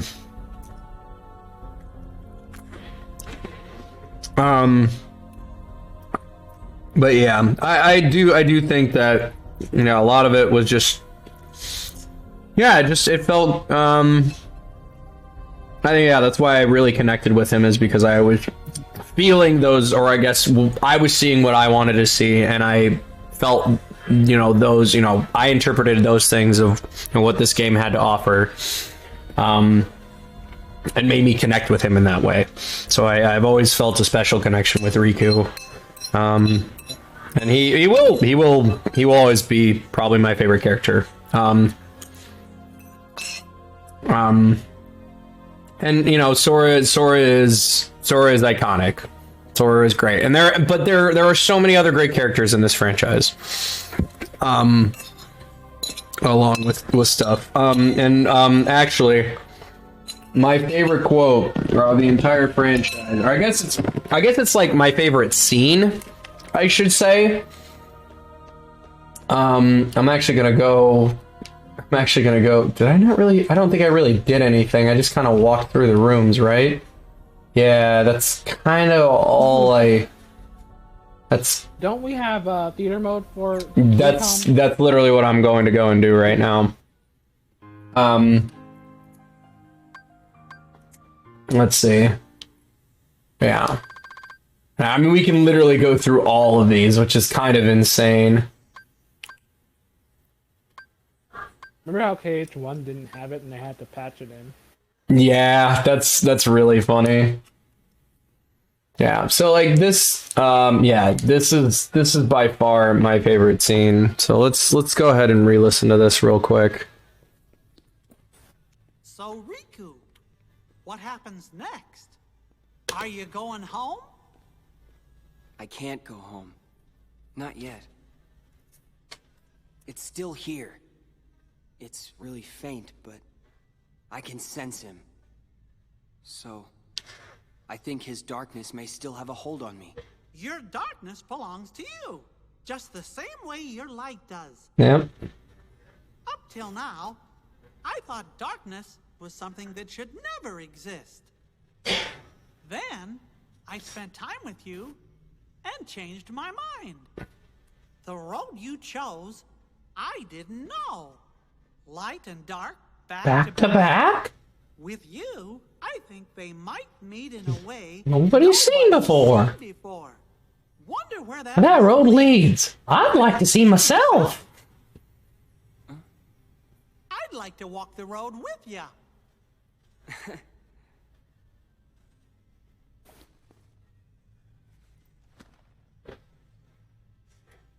Your Majesty, I'm really flattered. I don't know what to say. Gosh, Riku, you know you don't have to call me that now. We're pals. Fair enough, Mickey. And thus Miku was born. But yeah, this moment that he has with Diz and the way he answers, this quote stuck with me for a very, very, very long time. Got me through some stuff.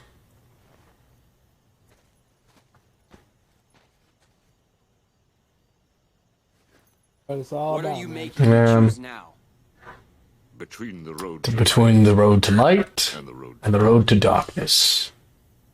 Neither suits me. Neither suits me. I'm I'm taking the middle road. Do you mean the Twilight Road to Nightfall? No. No. It's the road to dawn. That is yes, without a doubt. That is without a doubt my favorite moment and quote out of the entire franchise, and I think that'll stay with me for quite a while as something that I'll always remember and love about this franchise. So let's go back. Let's dive back into him real quick so we can get to talking about gameplay and stuff. So the character growth thing is for him in this is great. And he does escalate, I feel like, once we get into Days and also, 2 and stuff, but then at that point it's almost like he kind of peaks and then it just kind of plateaus for a little while. Yeah, and that's what I think ultimately. Sorry, so go ahead, say that again. To be fair, he was gone for a few games after that. This is true. This is very true. You don't actually see Riku, like actual Riku, and Recoded. Yeah. My sleep, obviously, he was like 5. Yeah. And, yeah, that's when you do DDD. Yeah. Which is crazy, and literally takes place right after 2, because we actually don't know how long of a time I think about this is something that this is something that keeps me up at night. Yeah. Is like people are always like, oh, Sora's 16 in KH3, and Nomura is like, oh yeah, Sora's 16 in KH3. And I'm like, okay, Sora's 16 in KH3. All right. So, what was Xehanort doing, sitting on his ass for a year after DDD? And you can't tell me it takes a year for a person to be recompleted. Yeah. Why is Aiza sitting on the tower with the rest of the gang at the end if it hasn't been a year yet? If that were the case. Yeah.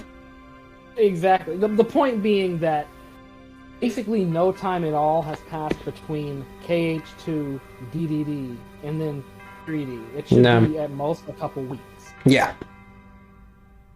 And yet Sora's 16. This shit makes no sense. No, it doesn't. But you said that we should talk about Diz a little bit.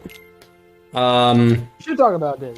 Yeah, let's Diz nuts.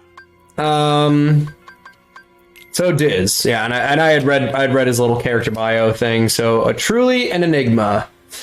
Diz appeared before Riku in the guise of Ansem, presenting him with choices regarding the darkness within his heart. It is said that he and the king have met. And there's our man, shrouded in mystery. At least for now, but we obviously know who his true identity is. But the whole idea of him hiding and, guiding Riku through on this journey, I wonder what motivated him once he got to Castle Oblivion to do that. We talk about it in the reports in 2. Oh, okay, that's right. Yeah, he does.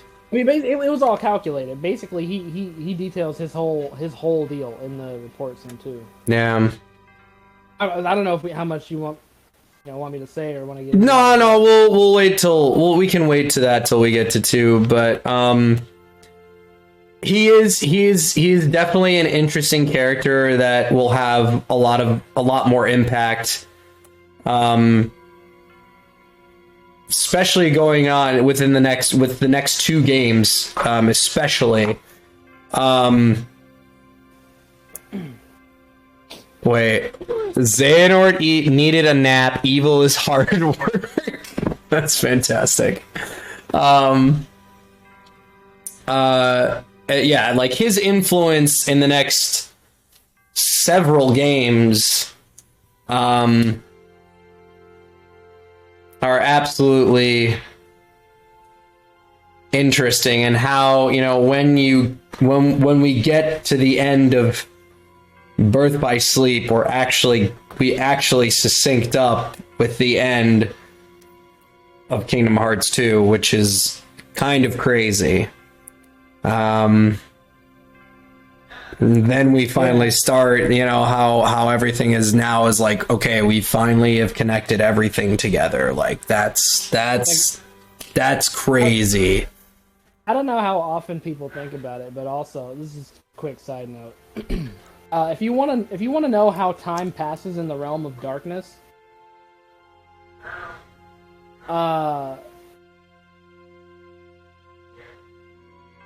Aqua and Ansem had that conversation. Mm-hmm. Presumably right after KH2 or not long after KH2. Mm-hmm. And Ansem shows up. Then both Ansems go back to the realm of light. Oh hey, we're in KH3. Yeah. So basically a matter of a couple minutes. Yeah. In the realm of darkness, and it's been at least, again, it hasn't been that long, but it's been at least a couple weeks. Yeah. In the realm of light. Which is that's absolutely crazy to think Or, about. if Nomura is to be believed, a year has passed. Oh I'm gosh. not going to get into Yeah, we won't get we won't get into that.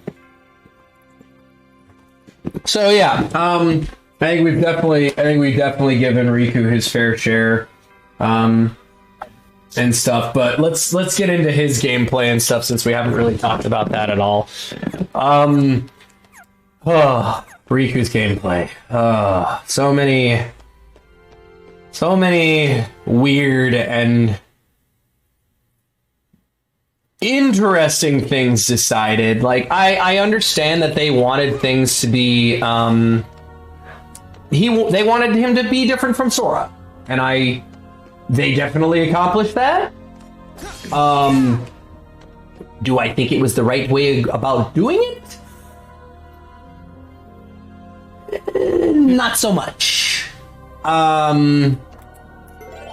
Preferably, I am very, very much against the whole idea of having set deck. having a set deck for each world. I think that is a huge problem with Riku's combat. I honestly would. I mean, it takes away the thing that most people who do enjoy combat takes away the thing they found enjoyable about it, which was The deck building, yes. Yeah, the so more turn-based strategic aspect of it. yeah. Now, for simplicity's sake, his story is a lot quicker and it moves a lot faster because there's really not that much story to go through. It's more so just getting through the worlds and kind of grinding to get to like decent enough levels so that you can handle the bosses, which is really kind of unfair. So in that aspect, Riku's gameplay is definitely rushed, and I think they probably could have taken their time with it. And could have made something really special and unique. They still did, but I still think I still think that it's a bit rushed, and that he doesn't get as much just desserts and replayability as Sora's story would, which is really unfortunate. But in the end,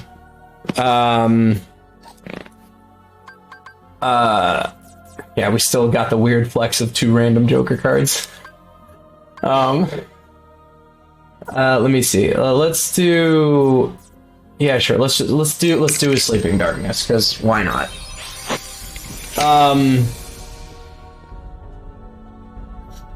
Yeah, I do just think it's strange how, like, I think if I had done it my way, what I would have done is I probably would have a deck that's fine. Go ahead, pre-plan the deck. I'm okay with that, but give me just enough cards for what I need at a certain level, and like at certain thresholds, or maybe at certain worlds that, you know, after you do like complete a certain segment, your deck would improve. Or something along those lines. That I feel would have been kind of interesting and kind of more I don't know what kind of the word I want, or adjective I want to use for it, but I think it could have been almost like a nice show a nice reflection of. Oh, thank you. Thank you. No. Yeah, sure. And then can I have a cookie? Cookie. Thank you. Did you say banana bikini? No, I said, can I have a cookie? You said banana bikini. Oatmeal cranberry.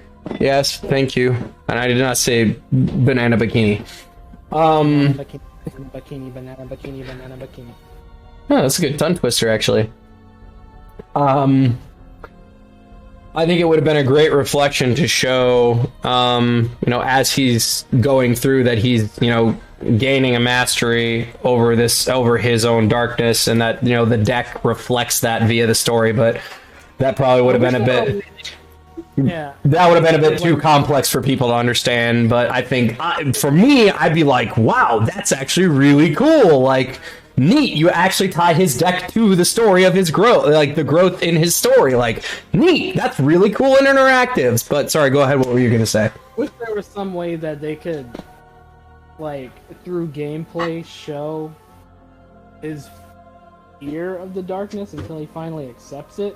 Like, if there were some kind of, I don't want to say penalty, but like some kind of something to discourage you from using darkness mode.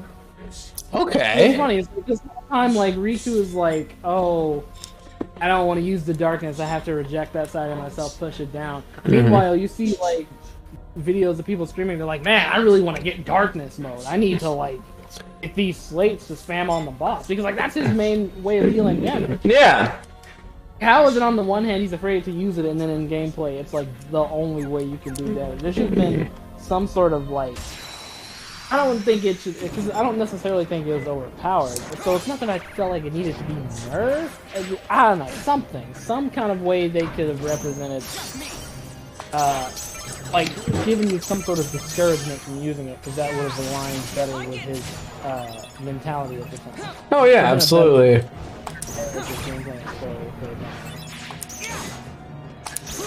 I don't know what's the solution. Like, I don't know how to do that, but...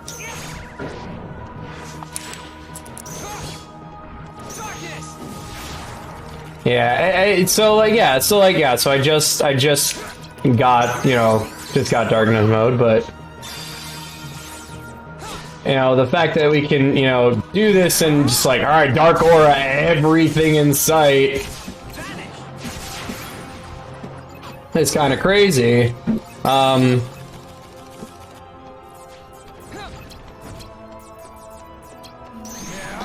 And like, yeah, like that is the point. It's like, okay, yeah, let me grab all of that so that we can, do the fun stuff. Like, it is really, interesting how, yeah, that,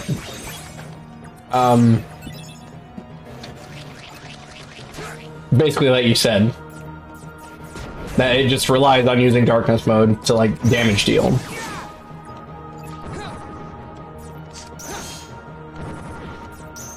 Yeah, it's just strange. It is strange. We'll go ahead and, do this mob, and then, of course, there's also the whole thing with dueling as well, like, damn, too slow. So, yeah, and then there's that, too. The funny thing about dueling is you just mash through it and usually you're fine. Yeah. Like, it's supposed to be this on-the-fly thing of like, oh man, I gotta get to the right thing. So you hardly ever have to cycle to a specific card. And then, of course, you've got utilizing enemy cards too to like really like buff you as well. Like that's also another part of him is like Sora is really not so much about like, yeah, you can utilize enemy cards, but Riku just gets complete access to them to like really help buff him and make him, Can't give him anything else. Yeah, because exactly, yeah, you can't like really give him anything else. So it's pretty insane. So in terms of overall balance, I would definitely say that Sora's is definitely more favorable than Riku's. Although Riku, they are both unique in their own right, and are very much tailored to who they are as characters, is well done. The execution, however, for Riku's was... I don't want to say... Sloppy. Yeah, I don't want to say sloppy, but I think just wasn't as tight. Wasn't as tight as Sora's. Yeah, that I'm okay with saying. But yeah. I am not putting Riku in a banana hammock. That crosses a line. Hey man, we did not say you had to. You decided to come up with that up on your own. But anyways, yeah. So that took. I think that's pretty much both sides of the game and the experience and what we got out of it. So that section's done. That only took 2 hours, which is great. 1 hour for each, so I'll take it. So now actually, let's go ahead. I'm actually gonna go in. Yeah. I'm actually gonna go and save.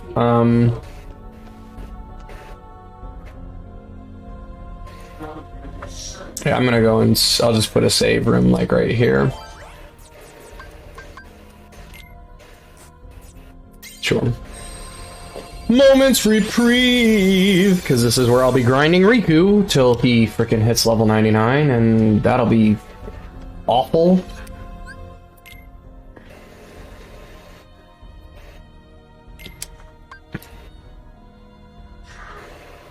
Yes, I would like to overwrite and save. Yeah, and it's so crazy because like Sora's story was like about 36 and Riku's story was about like I think we finished at like 12 or 13 hours or something for Riku, or 14, something along those lines. So yeah, it's kind of crazy. So let's go ahead, and I'm actually gonna go ahead and yeah, you know what, I'll go ahead and close the application. That's fine. Because we're kind of moving on to the next and final section, so I'll actually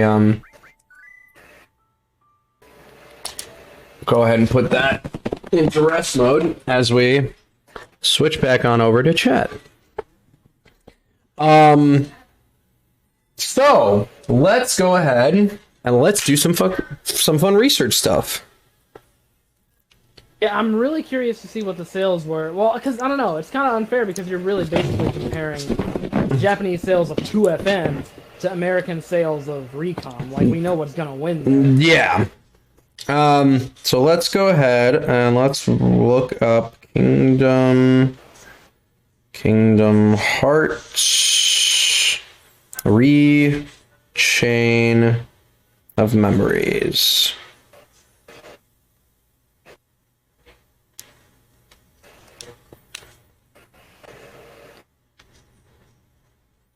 So let's go to the Wikipedia page. And at the same time, I will also be eating, so I can, get some sustenance.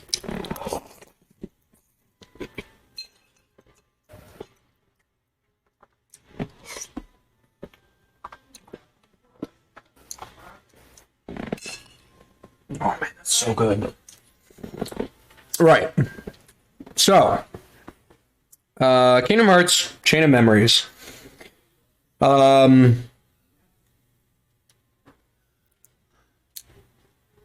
was a co-developed by Square Enix and Jupiter. I have no idea what Jupiter is. Jupiter, I've heard of them before. Yeah, let's look that up real quick. Jupiter Corporation is a video game and hardware development studio. Oh, okay. That focuses on handheld consoles, so that's why they were the ones for Chain of Memories, for the GBA. For GBA. Yeah, for GBA, yeah. So in collaboration with Disney Interactive in 2004 for the Game Boy Advance, the game serves as an intermediary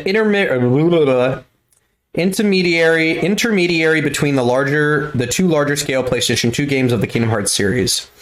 It was one of the first GBA games to incorporate full motion video. That's pretty neat. I remember that was a big thing. I forgot. Yeah. Right. So we already pretty much have gone over the plot and everything. Versions. There we go. Versions and merchandise.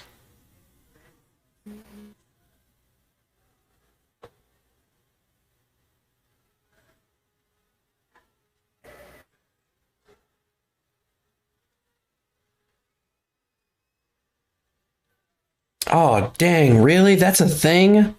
Oh, that would have been awesome. There was a limited edition Game Boy Advanced SP set only released in Japan.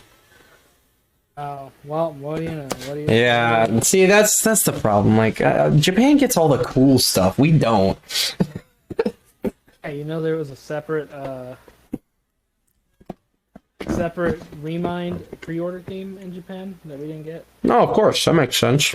You know, we got the pre-order theme that you got if you got the KH3 PS4 Pro.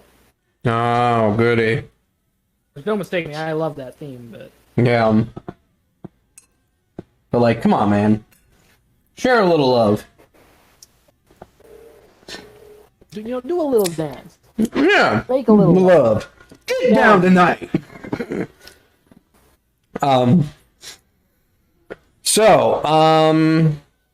So like it's pres. I'll just go ahead and read some of the versions and merchandise, but I want to get down to.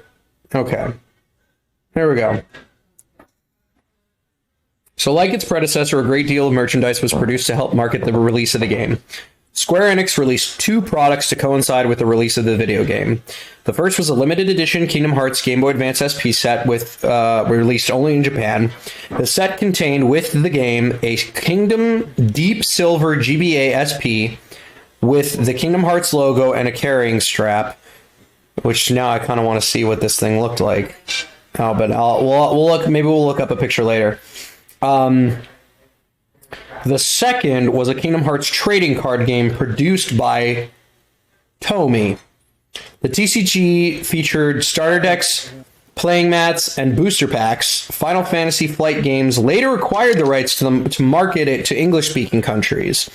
In 2007, a remake for the PlayStation 2 titled Kingdom Hearts Rechain of Memories was released alongside Kingdom Hearts 2 Final Mix in a set, Kingdom Hearts 2 Final Mix Plus. A manga series ran in monthly Shonen Gangan in Japan and was later released in the United States. It was accompanied by 3 novels, 2 set during Sora's storyline, and the third during Reverse Rebirth's Riku's story. Like the Final Fantasy games and the first Kingdom Hearts game, Square released an Ultimania book on Kingdom Hearts Chain of Memories following the release of the game. In North America, Bratty Games released a strategy guide with a comprehensive walkthrough. So, Rechain of Memories. Comparison of scene involving Sora, Donald, and Goofy and Aerith on the GBA and the bottom PS2. Yeah, wow, like look at that. That's kind of crazy, like how everything is kind of really just changed out, and so you could actually get like more of a interesting storyline with with like use of the camera in the PS2 version rather than just an over-the-top third-person layover bird's eye view with the GBA. So that's what's really interesting about that. So Kingdom Hearts Chain of Memories was remade for the PlayStation 2, titled Kingdom Hearts Rechain of Memories. It was developed by Square's 5th product developed division based in Osaka, and released on the second disc of Kingdom Hearts Final Mix 2 Plus in Japan on March 29th, 2007. And as a standalone title in North America on December 2nd, 2008. It has not been released in Europe or Australia for the PlayStation 2, but has seen a worldwide release as part of the Kingdom Hearts 1.5 and 2.5 remix. Wow! So Europe and Australia never got the original. That's crazy. That is really insane to me. I did not know that. Wow. So they didn't even get a chance to play it until the 1.5 edition came out on PlayStation 3. That's wow. That's crazy. Yeah. The remake included polygonal 3D battles and worlds using the same graphics as Kingdom Hearts, as well as voice acting and an improved soundtrack. While the card battle system and room synthesis aspects of the gameplay stayed mostly the same, there were additions such as reaction command function from Kingdom Hearts 2.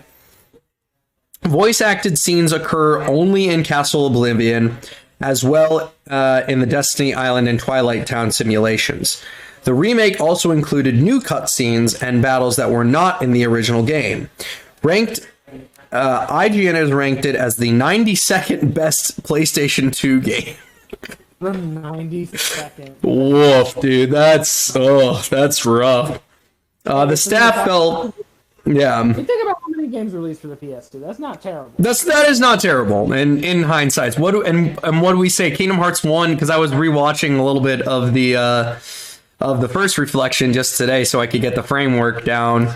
Because there was so much other stuff I'd been doing the past couple of days, and I should have done it before, but it honestly took me about like 10-15 minutes to write down. But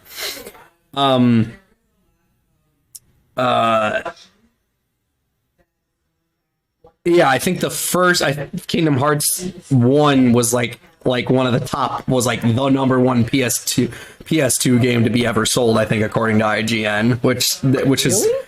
I can't remember if it was. We'll go back and. I think he's gonna look that up right now. Yeah. I don't know if it was number one, but I know that it was pretty high up there. I doubt it was number one. Yeah, I remember it being number one of something. So the staff felt that it stood out among other card-based RPGs. So. That's kind of neat. I mean, the fact that Osaka had that much faith in it, and Osaka being as weird as they were. Oh, I mean, they're probably talking. The staff probably refers to Recom. We're talking original GBA. I assume it's talking about probably the games as a whole. I would say it doesn't really specify. Well, I mean, I bring that up because Osaka only worked on Re. They didn't work on the original. Well, yeah. And then they got to do Birth by Sleep.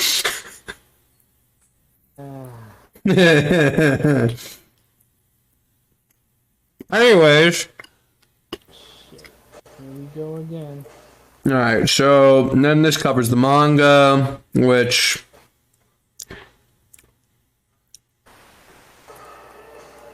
Okay.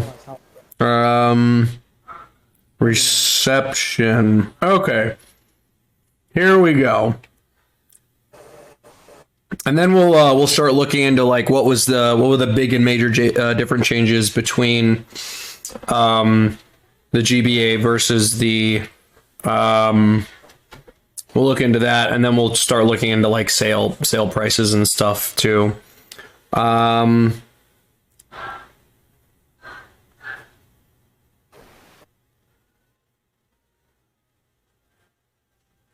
Right. Okay. So here we go. So aggregate scores. Metacritic gave the GBA actually scored higher out of 100 than the PS2 version. It doesn't surprise me. Yeah. So, the GBA game got a 76 out of 100, and the PS2 version got a 68. Not terrible, not a terrible gap, but still the fact that the PS2 game got a lower thing because of that is kind of pretty insane. OneUp.com, these are publications. OneUp.com ended up giving the GBA a C+ and the PlayStation 2 a B-. All Game gave it a 3 stars out of 5 for the PlayStation 2. Nothing for the GBA. Don't know why that is. Yeah, probably just not. Eurogamer and Famitsu only rated the GBA. Eurogamer gave it an 8 out of 10, and Famitsu gave it a 36 out of 40. solid. I wouldn't even give it a 36 out of 40. Come on now. Yeah, I mean, hey, I'm just the messenger, dude. I'm just Yeah, I know. Game Informer gave a 7.75 out of 10 for the Game Boy Advance, and the PlayStation 2 was a 6.75 out of 10. Game Pro gave it a 3.5 star, while giving the PS2 a full 4 star. GameSpot gave the PS2 version a 6.5 out of 10. GameZone gave the GBA version a 9.1 out of 10. And then IGN gave the GBA an 8 out of 10 and the PS2 version an 8.4 out of 10. I wouldn't even have given it that. Yeah. So, interesting thing. So I want to see if we get into also notes, references, external links. No, okay. So then we'll have to go to like actual sales. No. Okay, we got sale figures here. Okay. So, while the least successful in the series commercially, which we pretty much expected at that point, Chain of Memories received generally positive reviews and met with a successful sales figures. In Japan, it sold over 104,000 units in 48 hours. Wow, okay. But again, Japan's always been big on the handhelds. Yeah, they've always been big on handhelds. A record for the Game Boy Advance title at the time. Its positive debut sales placed it at the top spot of sales charts in Japan. In the first month of its North American release, it was ranked first on GameSpot's chart spot for portable systems, and the sixth for all consoles. By February 2005, it had sold over 1 million copies in Japan and North America. Worldwide sales of the game reached 1.5 million copies by the end of 2006. In the United States alone, it sold 900,000 copies and earned 28 million by August 2006. And during the period between January 2000 and August 2006, it was the 24th highest selling game launched for the Game Boy Advance, Nintendo DS, or PlayStation Portable in that country. It was on PlayStation Portable? No.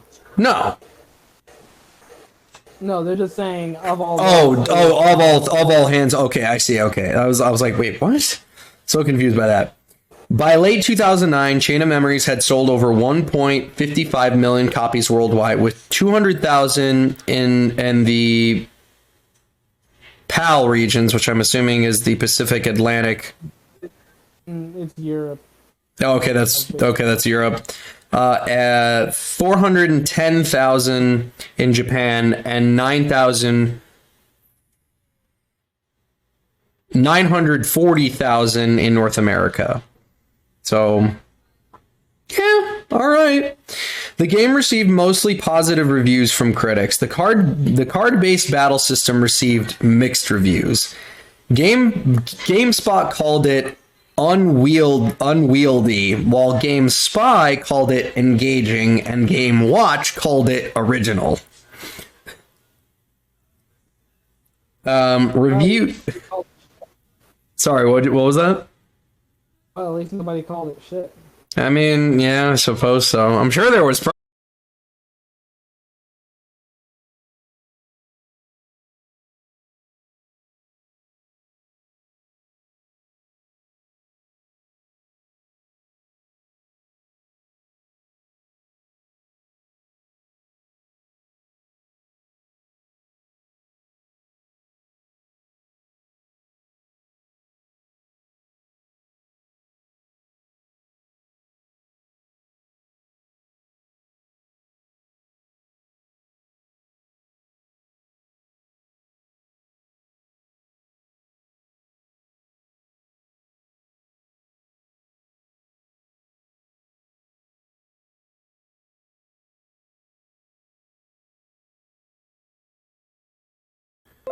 And we're back. Hi, folks. Sorry about that.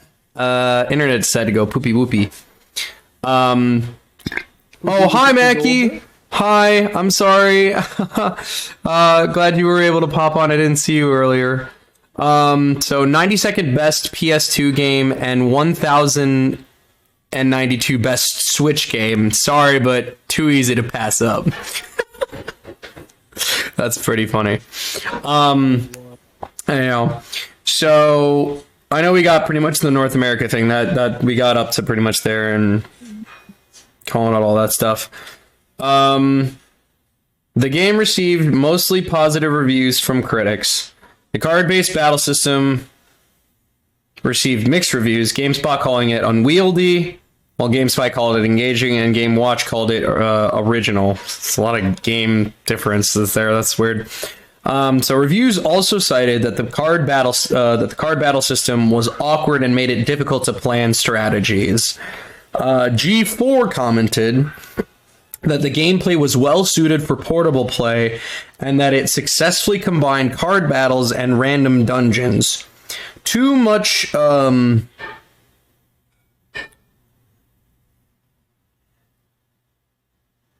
happening? Oh my goodness, I'm trying to read this word.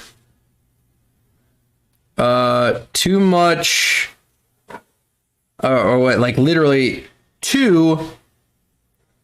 That's wrong. That shouldn't be that way.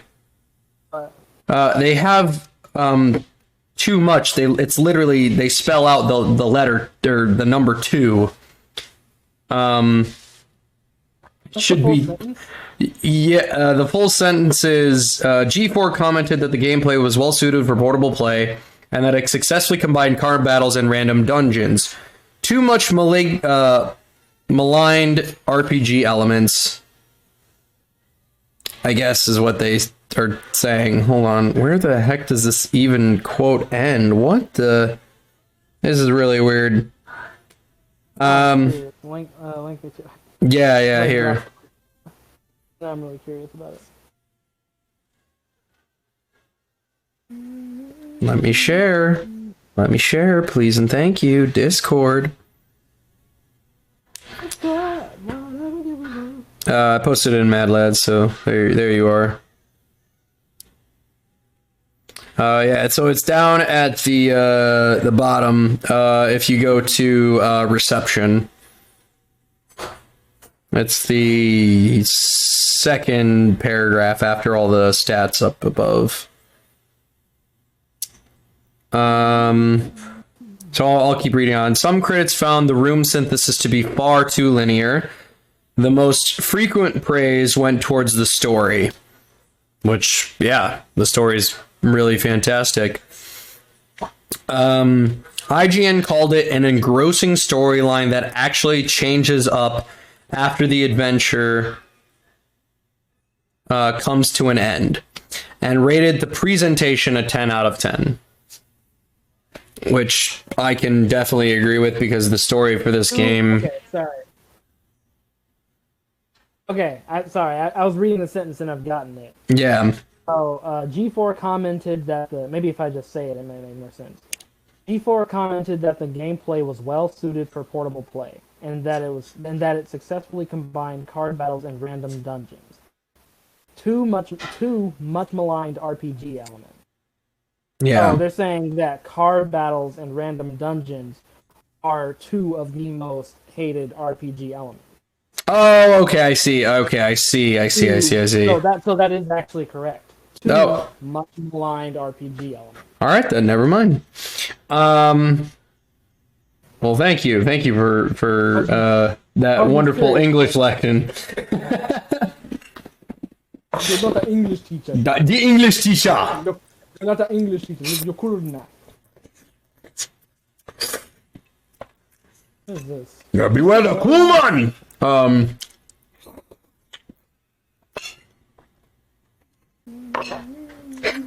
right. So, as we continue going on, agree on good story. Just watching, I found it better written than KH1.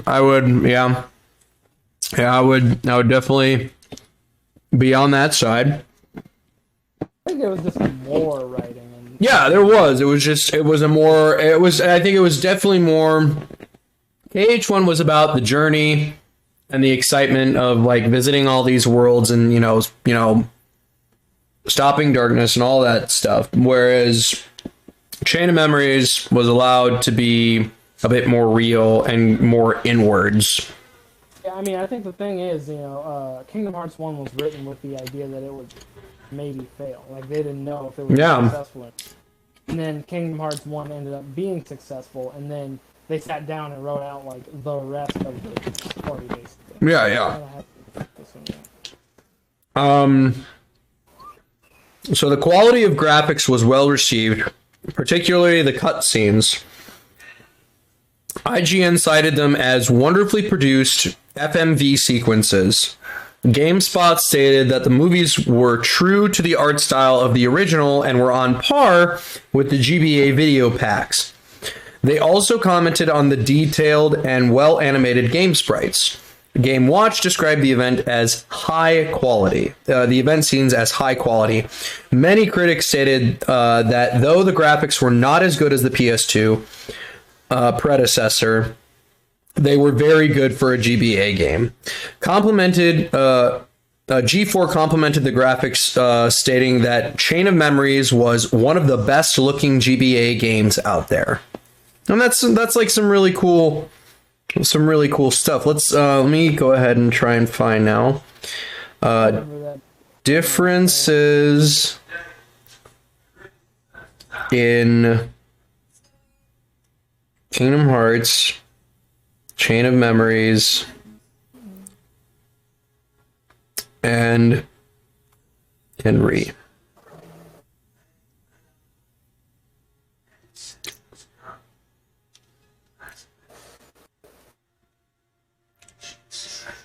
All right, let's go ahead.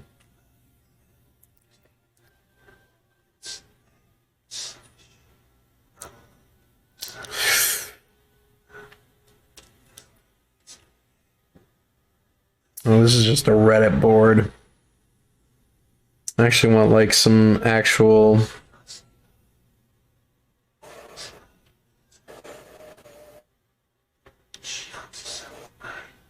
There we go. Game facts. What is the difference between the PS2 and Game Boy Advance? I think this should hopefully give us some answers. These thy quivers.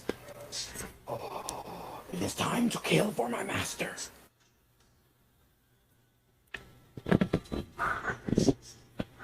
A fucking beast eye quivers. I don't know why I'm so obsessed with this Covenant. Yeah. Oh, okay, cool. Yeah, this guy, okay, yeah, here's a fun post that I was able to find that someone ended up playing. Spoilers for the whole series. So, this person said that they had only played the GBA, but I'm so in love with the kid. I'm thinking of picking up the PS2 version as well. Yeah, so, okay. So, yes. Still has Reverse Rebirth. Some scenes were changed in both stories, mainly just adding special elemental effects to battle cutscenes, as well as some new dialogue / explanations to elaborate and connect to KH2. Main gameplay changes included some attacks being more button action command oriented, involving reaction commands rather than automatic attacks. For example, attacks like Blitz, Ars Arcanum, Dark Break, and many summons involved pressing triangle to continue the attack. Think Sonic Blade or Ragnarok in Chain of Memories. A couple involve pressing X2, such as Mushu's attack or Ragnarok in Chain of Memories. Ragnarok is weakened when fired early, unlike in the GBA game. Also, pretty much every attack was changed to fit the 3D perspective. So some things that were great in the GBA game might be harder to use here, and vice versa. Stats were changed up so that you could get 560 HP and 1625 CP no matter what for Sora at level 99, along with all of the slights.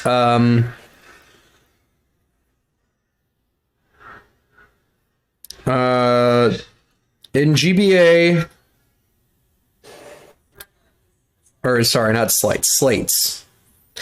In GBA, you would have had 410 to 560 and 1650 to 1900 CP and 1 to 11 slights, but you could only max out 2 stats at most.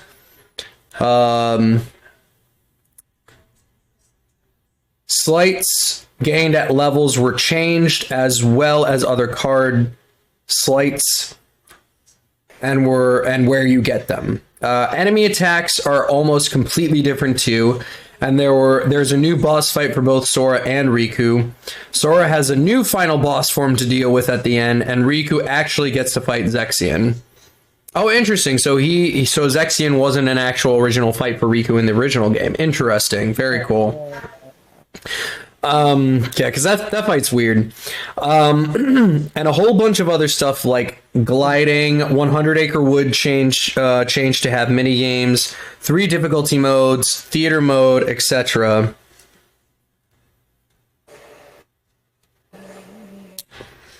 Remove stuff. Dark Ball enemy card in Sora's story effect changed and included in Riku's story. Goofy Charge replaced with 2 new Goofy slights. Homing Firaga Break, Stop Raid, Gravity Raid, Blazing Donald, Ferocious Lunge. Yeah, that is a very funny. Yo, freaking Donald's an MLG Pro, dude. Getting that 420 blaze. I'm totally kidding.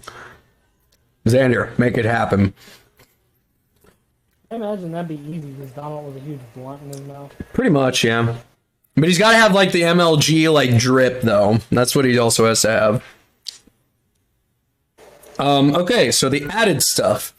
Cards were Pluto, the Kingdom Hearts 2 Keyblades, enemy cards for the whole organization. Neat.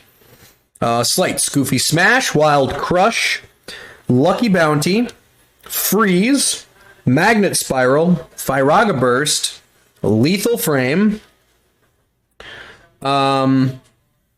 Wait, it says Lethal Flame, also known as Lethal Frame. Yeah. Oh. Weird. Okay. Raging Storm. I think it has to do with translation stuff because of the fact that the Japanese, they don't really have L in their vocabulary. Yes. They don't really use the L word, so it would have said maybe it was supposed to be Lethal Flame, but they would have pronounced it Flame as opposed to Flame. Yeah. I think that might have something to do with it. I don't know. Flame. Yeah, Raging Storm, Stardust Blitz, and Ferocious Volley Beast's new slate. Slate, whatever. I'll never frickin' understand. Reverse Rebirth stuff. Duels. Basically, slights for Riku that are triggered by using same valued cards. Holy Burst's new slate for Riku that uses Mickey. No more double jump plus attack combo. So yeah, lots of stuff, and I probably missed a lot of stuff still. Zexion is now a boss fight in Riku mode, and the Marluxia has never before seen third form. After you fight his second form, which was the final boss in the GBA game, you get to fight him again in a very different form. Interesting. So after you fight him in the room, then you go behind the door. That's basically his final form of him with and effectively his weird little what do you even want to call it?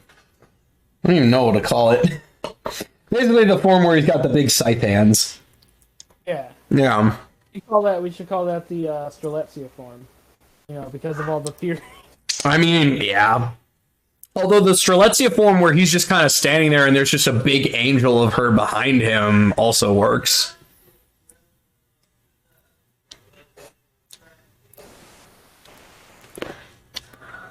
God dang it. This is where Xander's like, who the fuck is Streletsia? Yeah, he's like, who is this? Do what now? Blazing Donald, make it a thing. Blazing Donald, MLG strats, bro. Get that drip.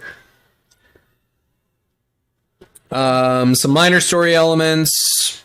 Pluto's now a friend card, yeah. Yeah, so yeah, that's pretty much the differences between the two games, which is pretty incredible. It's really, really, really cool stuff. What was the other thing that we wanted to look at too? Or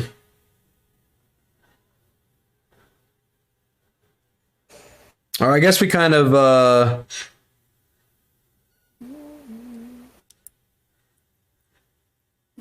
was that it? Was that all we wanted to look at? First, Oh, I mean, you wrote the list. yeah.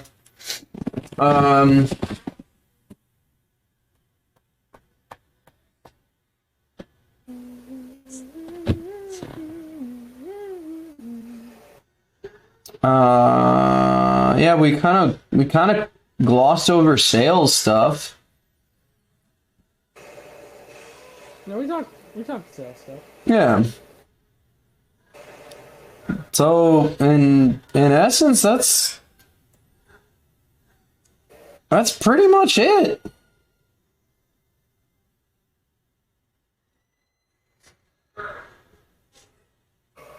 Yeah, I mean that's that's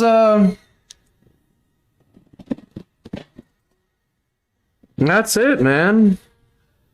Man, that's not how long I was expecting to do that for, but here we are. We got through it.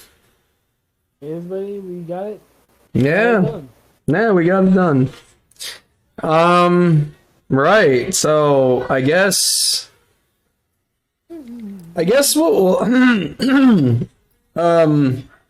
I think what we'll do is we'll have like a big stream of just kind of watching through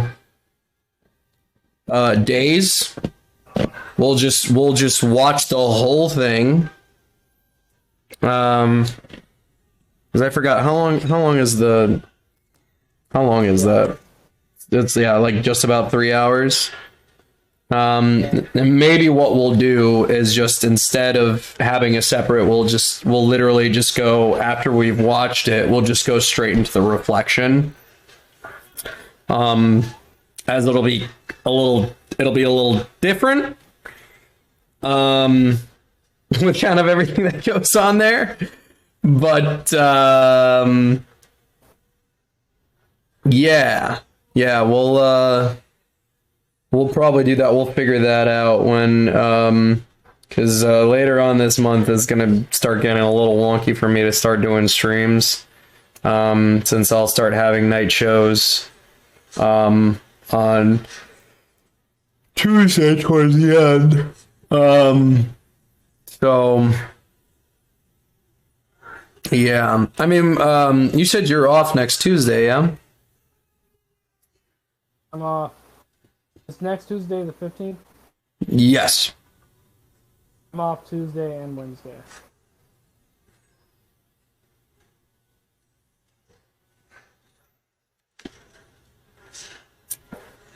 What?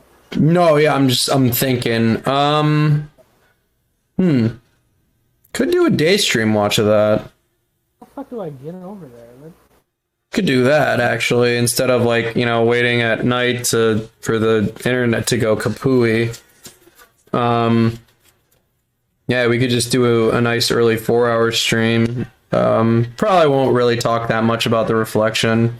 Probably about an hour's worth, and we'll still do the our thoughts and feelings about that. We obviously won't talk about gameplay, so there'll be some things that we don't really talk about, since we're not actually playing the game.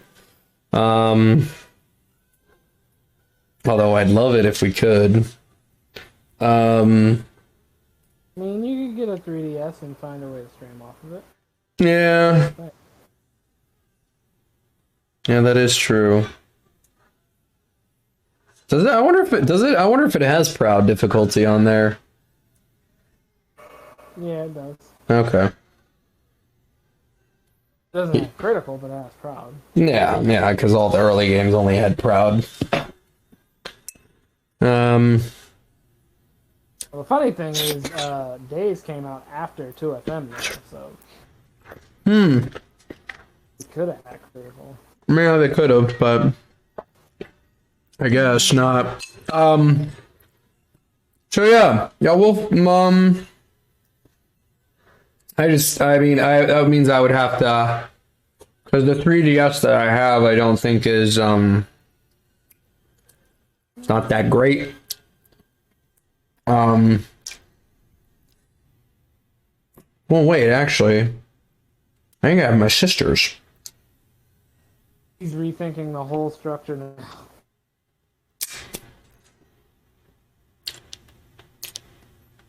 I don't know. If you were gonna do that, then I still say we should do first. Okay. If that's how you were gonna do it, but Yeah. I mean, he's really thinking about this now. I am. I'm really pondering this.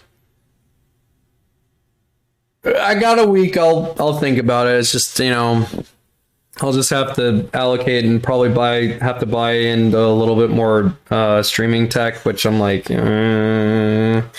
I'm really trying to save on stuff for right now. So trying to put some stuff away so I can maybe get a house one day of my own. And then be, broke as poor.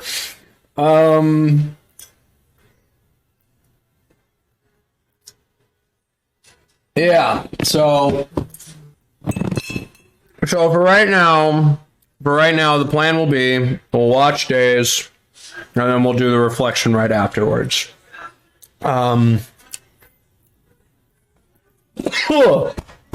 Ooh, excuse me. And then that we'll do like a day stream of that, and figure out what that'll be, and you guys will find that out. Go enjoy your 2-minute edition of Donald. All right. So of course we want to end with our lovely stuff of Xander 1 side abominations. So. All right, so we these were the group that was discussed, but we never made and actually put it onto the channel. Hopefully these will. There we go. As you can see, we have lovely Stinky Pete, which he looks so great in that little it works so well with the overalls that he's just got. So it is very nice. And then we got Zerg. We got Zerg with our sales rep, who has got his little gun shooter, so he can go and print out stickers and sale signs and stuff. So that's really super fun. We got the Queen. I think we had seen all these ones of like Randall and Yzma and stuff. I'm big green as fuck. What? Okay. I'm sorry, continue. No, that's fine. I'm big green as fuck, dude. I don't think we had seen the Gaston one, so that's fun. No one puts Gaston at an information desk. Very nice. And then we've got Riku Replica, because why not? He's there. And we've got the frickin' the ship wheel from WALL-E. Oh man, that's great. That's fantastic. Gotta have AI. And then we got Sid. And then of course we got our lucky cashiers. We've got oh god, I can't even remember all of their names. Off the top of my head, but we've got these the three dudes from Pinocchio. We've got the puppeteer master, and we've got the fox and the cat. who kind of lead him astray. And we've got Radcliffe. Look at him. Oh, that's fantastic. It looks like it's out of a game. That's an interesting one you chose. Model you chose of him, Xander. Interesting. Very, very interesting. Oh my god. Literally 2 minutes. Oh my god, dude, he did Donald. He used Pirate Donald from KH3 for Blazing Donald. Oh, fantastic. Oh, that's amazing. Is all this stuff in the... Yeah, it's in the Abominations.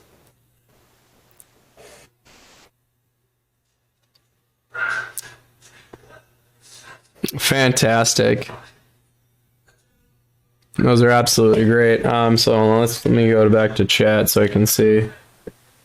Honest John, Stromboli, and Gideon Gideon Cat. That's what it is. That's who they are. Thank you again for that. That's like the third or fourth time I think you've had to remind me of those names.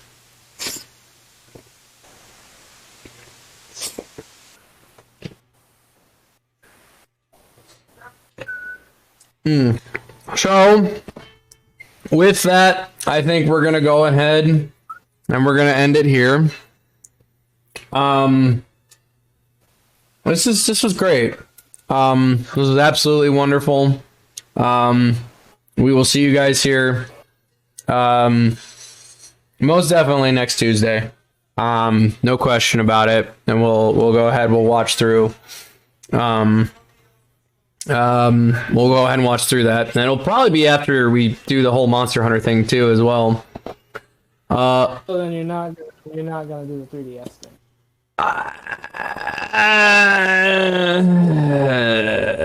I don't know. I mean, I'm not tempting you into doing it. I'm just saying if you are gonna do it, if you decide you want to, it doesn't really make sense to watch Days then. No, yes, I know. That's what I'm saying. Like, if I do, I'm gonna look into it. I'll look into it. If I think it's gonna cost too much to get what I need so that I can stream it for you guys, then we'll go forward, and when it comes to Tuesday, we'll just watch through Days. So yeah, so I'll do a little bit of digging and stuff, and we'll figure that out. But in the meantime, thank you guys again so much for people who came. This was great. This was wonderful. And we'll see you guys. We'll see you guys all again next time. So this is what Radcliffe was some kind of polymer statue someone made. Oh, okay, neat, awesome. With that, this is Blufox24 and Leo Breaker Gaming. We're signing off. Thanks so much, and we'll see you guys in the next one for the Kingdom Hearts Relive series. Ciao.